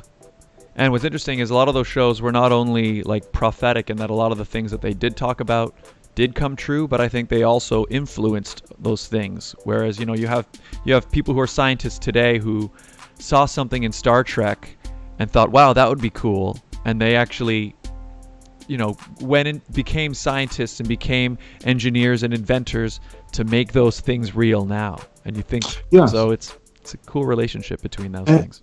And a lot of the 50s what they call B movie, in my opinion, it really does when you apply a bad label or a label to negatively label some content, you're doing society a disservice. Because a lot of people, such as in South Florida, will call a lot of content B movie content. And people say, I don't want to watch that. Okay, but you're gonna label it. You're gonna make Elsa. Okay. No, I can't do it. What do you want me to make, Elsa? How do I do that? You have to put some on here. I want you to make me an Elsa too. This is a new one for me. So what we're saying is that I want you to make an outfit in Elsa. Okay, give me a couple other pencils. Give me brown, greens, earth colors. So what we're saying then is that when they label content, because a lot of the community in South Florida labeled science, they give science fiction a really bad name. They don't like it. And by labeling the content like this, you're conditioning people not to want to know something that actually is something that will enrich your brain, something that will enrich your senses, something that will help you in understanding how your world works. So, especially in South Florida, where we're in the context of climate change, we're in the forefront of climate change. In 100 years, this place is not going to look the same. I don't care. People can say what they want, but the evidence is clear. Sea levels going up, sea levels rising. Yep. So. Yeah, and you guys are dealing with that firsthand. I remember when I was there, we were talking about that when you brought us out to the Everglades to check it out. Yeah, that was pretty cool. Did we take you to one of those scientific microclimate stations? Yeah. Yeah, that's right. We drove out to I want you to do the hair again. we drove out to make her again behind. Make her behind again. I remember we saw a whole bunch of crocodiles. They were crocodiles there? Alligators. Alligators. So Come we on, checked out alligators, and then we went wading right out into the all through the muck and all along there. That was awesome. I went and bought special shoes just so we could walk in the mud and not worry about my feet got all wet. Yeah, your shoes get stuck in there and all that. Were you there? Were you Her there? hair's not like that. Okay, show me a picture. Give me a picture. Were you? Who was with us at that time? Do you remember? This was 2015. Who was on the actual trip? No, Yeah, this was 2018. 2018. 2018. I'm trying to remember who else was on the trip during that time. We also had the gentleman from China. What was his name? Not Wen. That's what we had. People from all over the world came out. When I was there, I'm trying to remember people's names now. There was a guy there from Sweden who came on the trip. There was a steampunk.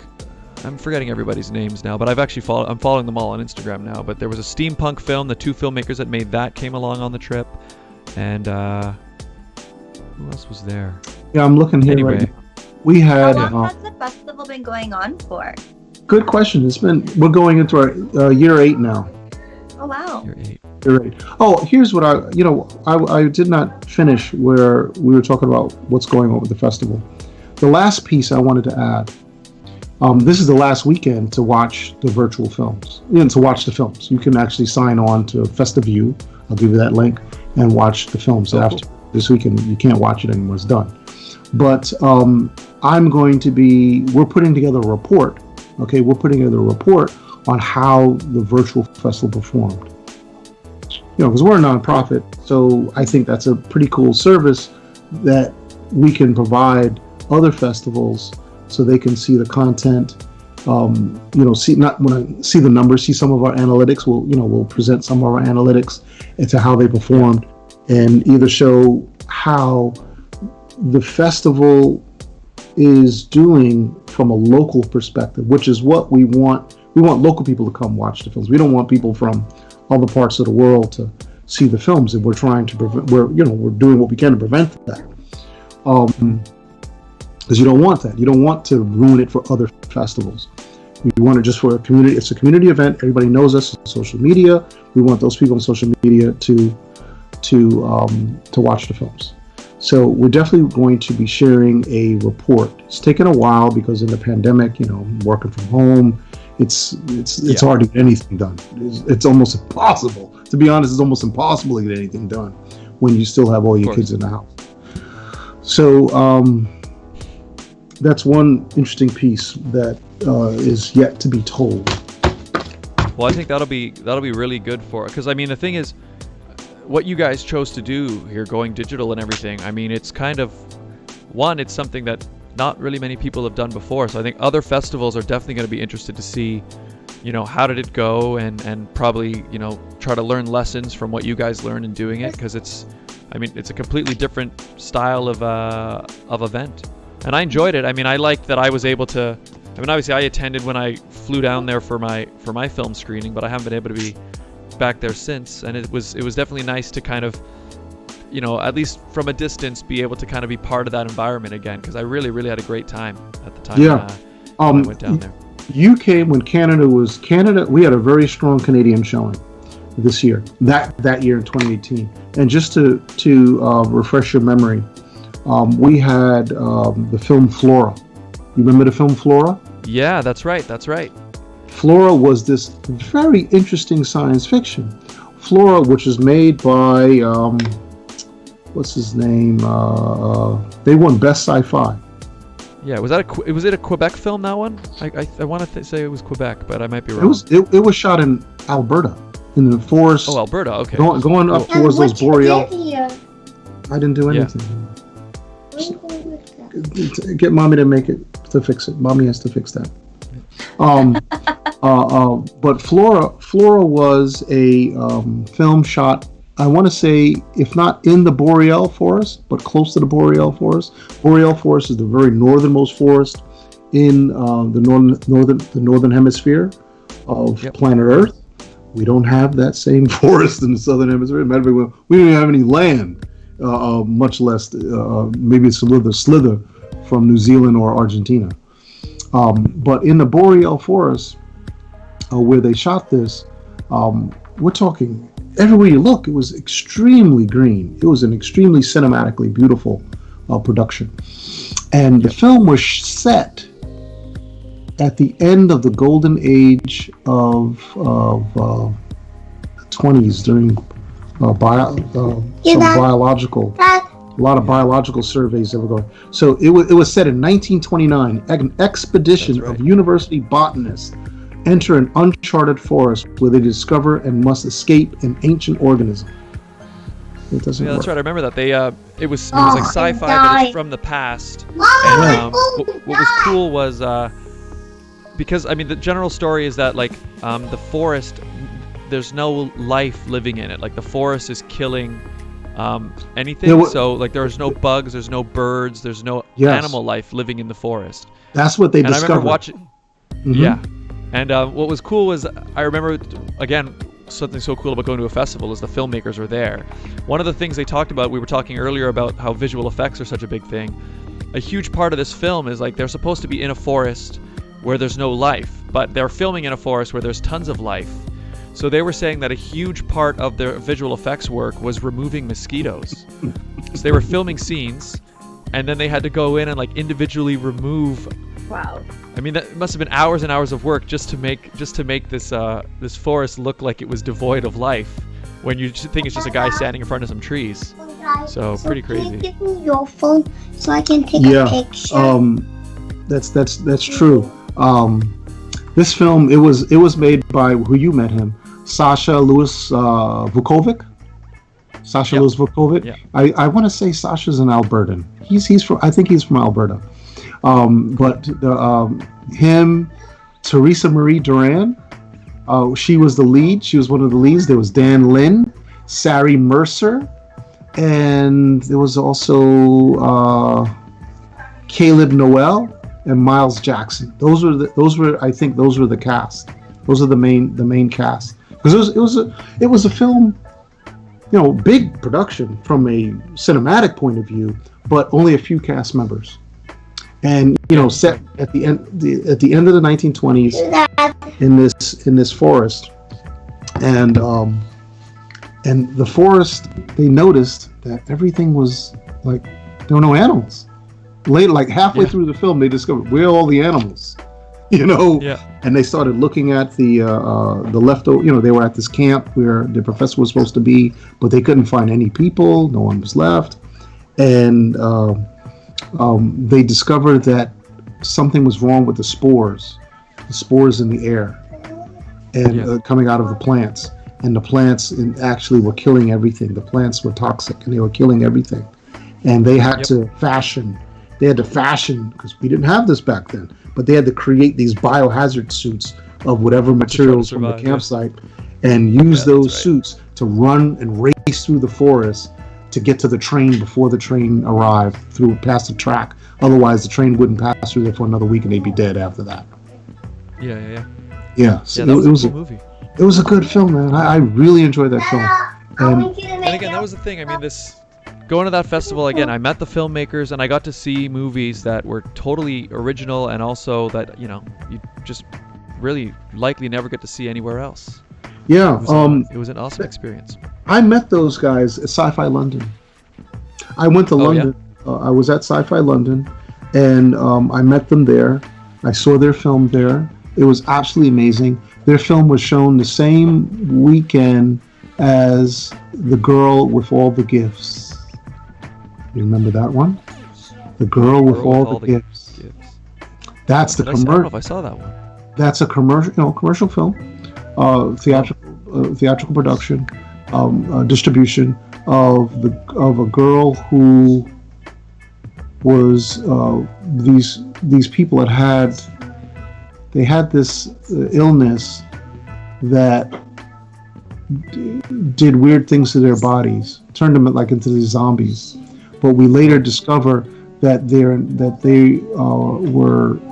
were the product of some biological parasitic organism, that infects the body and uses the body as a host to evolve into something else. And it's a parasite. It'll kill you. But the parasite and the human come together and form something else. And while the girl was she was one of the few people which there was a couple of these kids that it didn't affect them. They're immune. They're immune to it, so they could live in that post world. And these spores and stuff that are just overloading and taking over the planet, wipe out everybody, extinguish everybody, and all that's left behind are the people that evolved from community. Yes. Cool. And I met the author of the book, who was there, a very nice gentleman, who's also a scientist, who gave examples of these parasites that exist in nature today. Really weird things. Yeah. So, once again, the importance of science, natural sciences, of understanding the living organisms in the world, how we perceive this, and how do we deal with it. You don't want to let it out. There's a lot. This stuff is there. There's some really horrific stuff out there. It's just that it's in a remote setting, and we're separate from it. So the more as humanity continues to evolve and encompass the Earth, the more those remote places suddenly aren't so remote anymore. Yeah, the more we remove those remote settings and live close to them, the more we're exposed to what's in them. Ebola was a perfect example of that. Okay, because a lot of the animal, there's some animals in those jungles, in Africa, where the Ebola, where that virus lives in some of those animals. When human beings came in contact with that, wipes out the human beings. 90% of the people get wiped out from this. So, of course, Ebola is a different type of virus than the one that the pandemic that we're experiencing now. And I'm not going to say which one is worse. I'm not that type of. I'm not a biologist. Okay, I'm not in that part of science. I'm in more of the other natural sciences, water, and the closest I've ever come to that is in the process of evapotranspiration, the biological process of water going through plants and water evaporating from the earth. That's one of my expertise. This is not virus. These are not about viruses. Okay. Yeah. But do realize that if we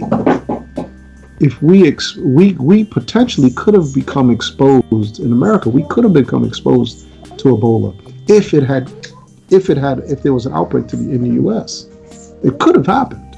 The same thing, just what we're experiencing now, that could have happened in the U.S. The only thing is that with Ebola, in just a matter of days, the symptoms show. Yeah, that's right. I mean, the big challenge with COVID is that it could be up to 2 weeks, right? And people don't even show symptoms necessarily. So. Yeah, weeks go by, right? And I was actually working in West Africa on a geological exploration trip when the Ebola outbreak took place. I was in the adjacent country, Guinea-Bissau, and the outbreak was in Guinea. And going back to the part, just touch on a little bit about the Titanic and connecting the dots. One of my jobs when I was on this geologic expedition was to listen to the weather reports, because we're in an extremely remote setting. Only satellite phones worked where we were, and no satellite phone coverage was limited. Okay, so every several interview of time, I would listen to the BBC reports or listen to some French news reports, monitor the weather, and also monitor if there was a crossing of the border, because the borders were closed. The country's borders were closed, and people were not allowed to go from Guinea into Guinea-Bissau. And my job was to monitor that information, because if there was any people that came in, we were supposed to leave. I see. No debate. The orders were no contact at all. If it ended up in the country, we're now going to leave, because it was going to take us days to get out of where we were. It would take days.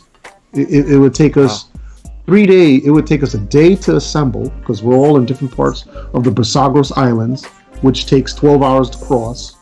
Okay, in a fast boat, it takes 12 hours to cross on a fast boat. Okay, or 8 hours to cross on a fast boat and 12 hours on a slow boat. Okay, and we'd all have to meet up, and then we would have to go back to the mainland and catch the next flight. And there weren't flights every day; there'd be flights every 2 or 3 days.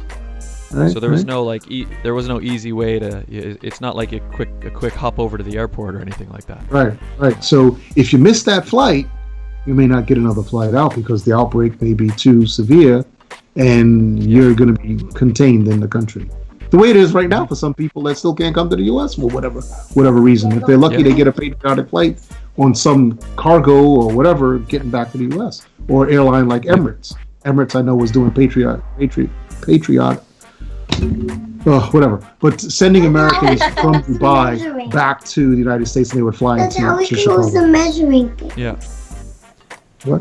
How we close the measuring thing. Well, we've been chatting. Wow, we've been chatting for 2 hours and 20 minutes. Hours. The time has shot by. I didn't even notice how long we've been going. That's amazing. You know what? Let's go. I guess we'll probably wrap things up in a few minutes. But Troy, let's.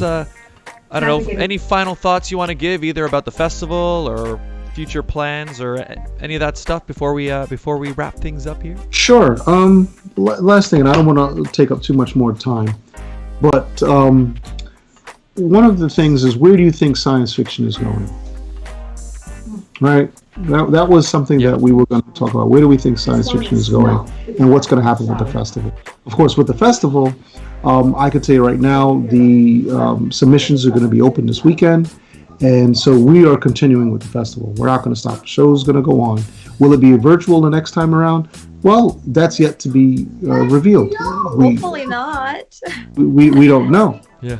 But if the world goes to a more virtual platform, like what I can imagine Amazon and Festivault and Hulu and so many others are already there, there's a very good likelihood that if that's the case, we will continue with that and still have this curated content of films that you really don't want to miss. So the ability of a festival, the work of a festival, is still equally as important. There's a wealth of content out there, but you want to see the ones that you're going to want to like. You don't want to watch something. I don't want. This is horrible. That's so good. This happens all the time. So you can always count on your local film festival and continue to support your local film festival. We tell the people of South Florida, if you're into science fiction, you definitely want to catch our festival, because you're going to see stuff that you're going to either want to watch or you're going to want to buy and keep it for yourself and for whatever reason, rewatch it, or it might be part of your fan base. That we have actors and actresses in our film.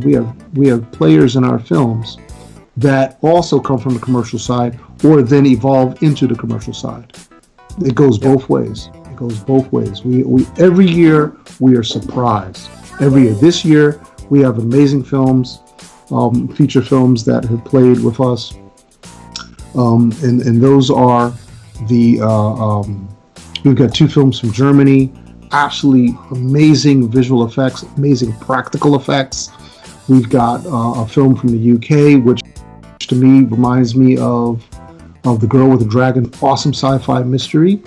We have another feature of a artificial intelligence run amok in the Spanish community that is kind of predicting the future. It's called House. It's a very good film, very well acted. I recommend. We have some short films that are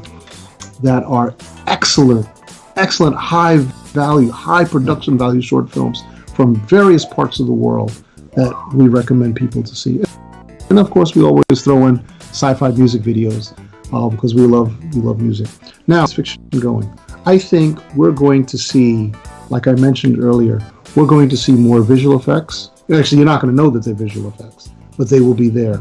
We're gonna amp up. So if you go back to any of the previous lectures that I may still have on the internet with Dean Lyon, who one of his most famous lectures had to do with the divide between, it's called the Uncanny Valley. They called it the Uncanny Valley, and this was what's real to what's not real, and there's a gap. The human brain, we are hardwired, meaning you're born with the ability to detect when something is not normal. It's like off, when it's not quite right. It's not quite right. And this is done from a survival point of view to help human beings avoid when someone may be sick. Yeah. If someone may be sick and they have something contagious, the human body naturally, and this is from a child sees this, they'll freak out and run away. Human being sees this and backs away because that being may be infectious. Okay, it's part of the survival mechanism that human beings are hardwired with, and and when it's modeled, they call it the uncanny valley. So, what visual effect? The challenge in visual effects is jumping that divide, which can be done in some applications, but not in all of them. So we're going to see a lot of challenges on that. That's one thing I say. We're going to see a lot of challenges on that as people try to create, because there will be a branch of people that are going to create these artificial actors that that are lifelike. You're going to see a lot more of that, in my opinion. Makes sense. Yeah, and for people watching who don't understand the uncanny valley idea, so it's something like it's basically so on one hand you've got, say, a real human face, like say you're looking at me, right? And then the idea is, then you'll see, I'll show you this. Now you will interpret this, most people will interpret this guy as cute, right? And you can like, oh, this is nice. Yeah. But you can see it's not particularly, realistic at all. And so what happens with the uncanny valley, what that is there's a line between, if you were to say, take this face and make it increasingly more realistic until it's a human face. Now, if you're not realistic, but you just add, 2 big eyes, it's cute. You look at a regular human face, it's just, you're used to not seeing so that. Cute. But some, I'm just kidding. sure, yeah, exactly. But somewhere along this line, there's a point where something is almost like it's too real, but it's not real enough, that will naturally look unnerving to people when they see it. And so that's like why you'll watch some movie? Like the Pikachu movie? Sure. Yeah, that's good examples because you see a lot of like computer animation now where they've really tried to make it look real. Like I remember actually years ago they came out with the I think it was the Final Fantasy computer animated movie. And that was one where the people were designed to look very real, but they hadn't figured out facial expressions and stuff yet. So when the people are talking, they look real, but there's something unnerving about how they talk because it's clearly there's something inhuman about it. Whereas, the first Toy Story came out before that, but they weren't trying to make that look super real. So it almost worked better in that people were able to bond with that more than a more realistic looking face that's just not quite right. So yeah, talking about that uncanny valley, we're getting close to that point where they can make something that looks so real that isn't triggering that unnerving feeling. A person is still able to relate to it. I think that kind of explains it. I'm not sure if I did a good explanation or not, but just so for people who don't know what that is. No, that's good. Thanks, Scott. And, yeah, there you go. And yeah, so that's a good point, is that especially now with all the limitations that are being placed on the industry and how we can work, I think you're right. We are going to see a lot more effects pushing that way. Whereas, okay, how else can we make films? That's why animation is such a big thing. How can we continue to produce projects without a group of people gathering in one place with a camera and everybody working in close contact? How can we do that? So it's an interesting thing. Where can people go now if they want to find out more about the festival, or get the latest updates and all that stuff? Well, definitely follow us on social media. That's where the majority of everything comes out. So you would go to our Instagram page, which is it's at MiSciFi. That's Instagram as well as Facebook, Twitter as well, MiSciFi. And from there, you will see links to the virtual festival. There you will see links to to watch the films. If you want to pay to watch films right now, we've got a really good deal going on. And you can binge watch. So, we live in a binge watching society. So you can binge, and just to name some of the films, we've got some shorts such as I Listen, which is one of the funniest films I've seen in a very long time. I Listen. It has to do with a sex robot. And the only thing I'll tell you is that it takes the credit card in the mouth. That's all I'll tell you. It's made by a female. Okay, this is not made by a guy and sexist. This is made by a woman from a woman's perspective. This is so funny, and the people that act in this are stand-up comedians from Los Angeles. So you're getting comedy delivered the best way possible. It's hilarious. The next film I would like to highlight. If you like anime, since we were talking about anime, this is a live anime, I think. Annie, that's a really cool Chinese. In audio here. But hang on one second, Troy. I think people are saying they can't hear you. Okay, wait. There we go. Now you're back. Okay. Okay. Sorry. And continue. To finalize, like I mentioned, House, which is HOUS number 3. That received a lot of awards also. They received awards for Best Actor, for Feature, Best Actress. They've got runner-ups. They did very well, Best Director. House 3 did very well for itself. Awesome. Yeah. I apologize, my phone is ringing here. I hope you don't hear it. Can you hear that? I didn't hear anything, no. Okay, good. Then And we had also Dr. George Gonzalez. Dr. George Gonzalez, he's a big sci-fi philosopher that teaches at University of Miami. And he came and gave a lecture. You'll see him on the interviews. He gave this amazing lecture on Star Trek and Star Trek Discovery and where he thinks things are going. Very, very interesting, very critical assessment on the sociological perspectives, from a sociological perspective, a socio-economical perspective of Star Trek and our day-to-day. So yeah, Cool. That's So there's lots to see, lots to look there's forward lots to as to well. see. Yeah, and the last thing I'd add, we also started our Russell Bates Award.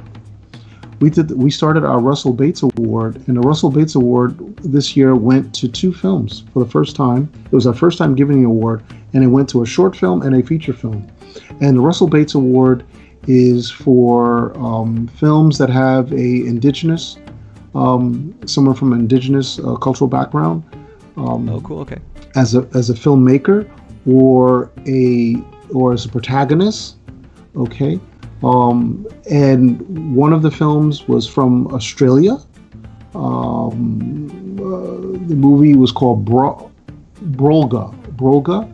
and that came out. That was Adrian Powers. And the other film is called Quantum Blood, which is currently a huge celebrated hit in Canada. By Jeff Barnaby, and it's also, I love it when they do these films and they're set in the past, and they do such a good job with doing a sci-fi twist or a horror thriller twist or a sci-fi horror twist. But this is a movie set in the early 80s in northeast Canada on a Native American reservation where there's a zombie pandemic in the world. But this indigenous tribe are immune from the zombies, and they're fighting zombies. Yeah, man, That's cool.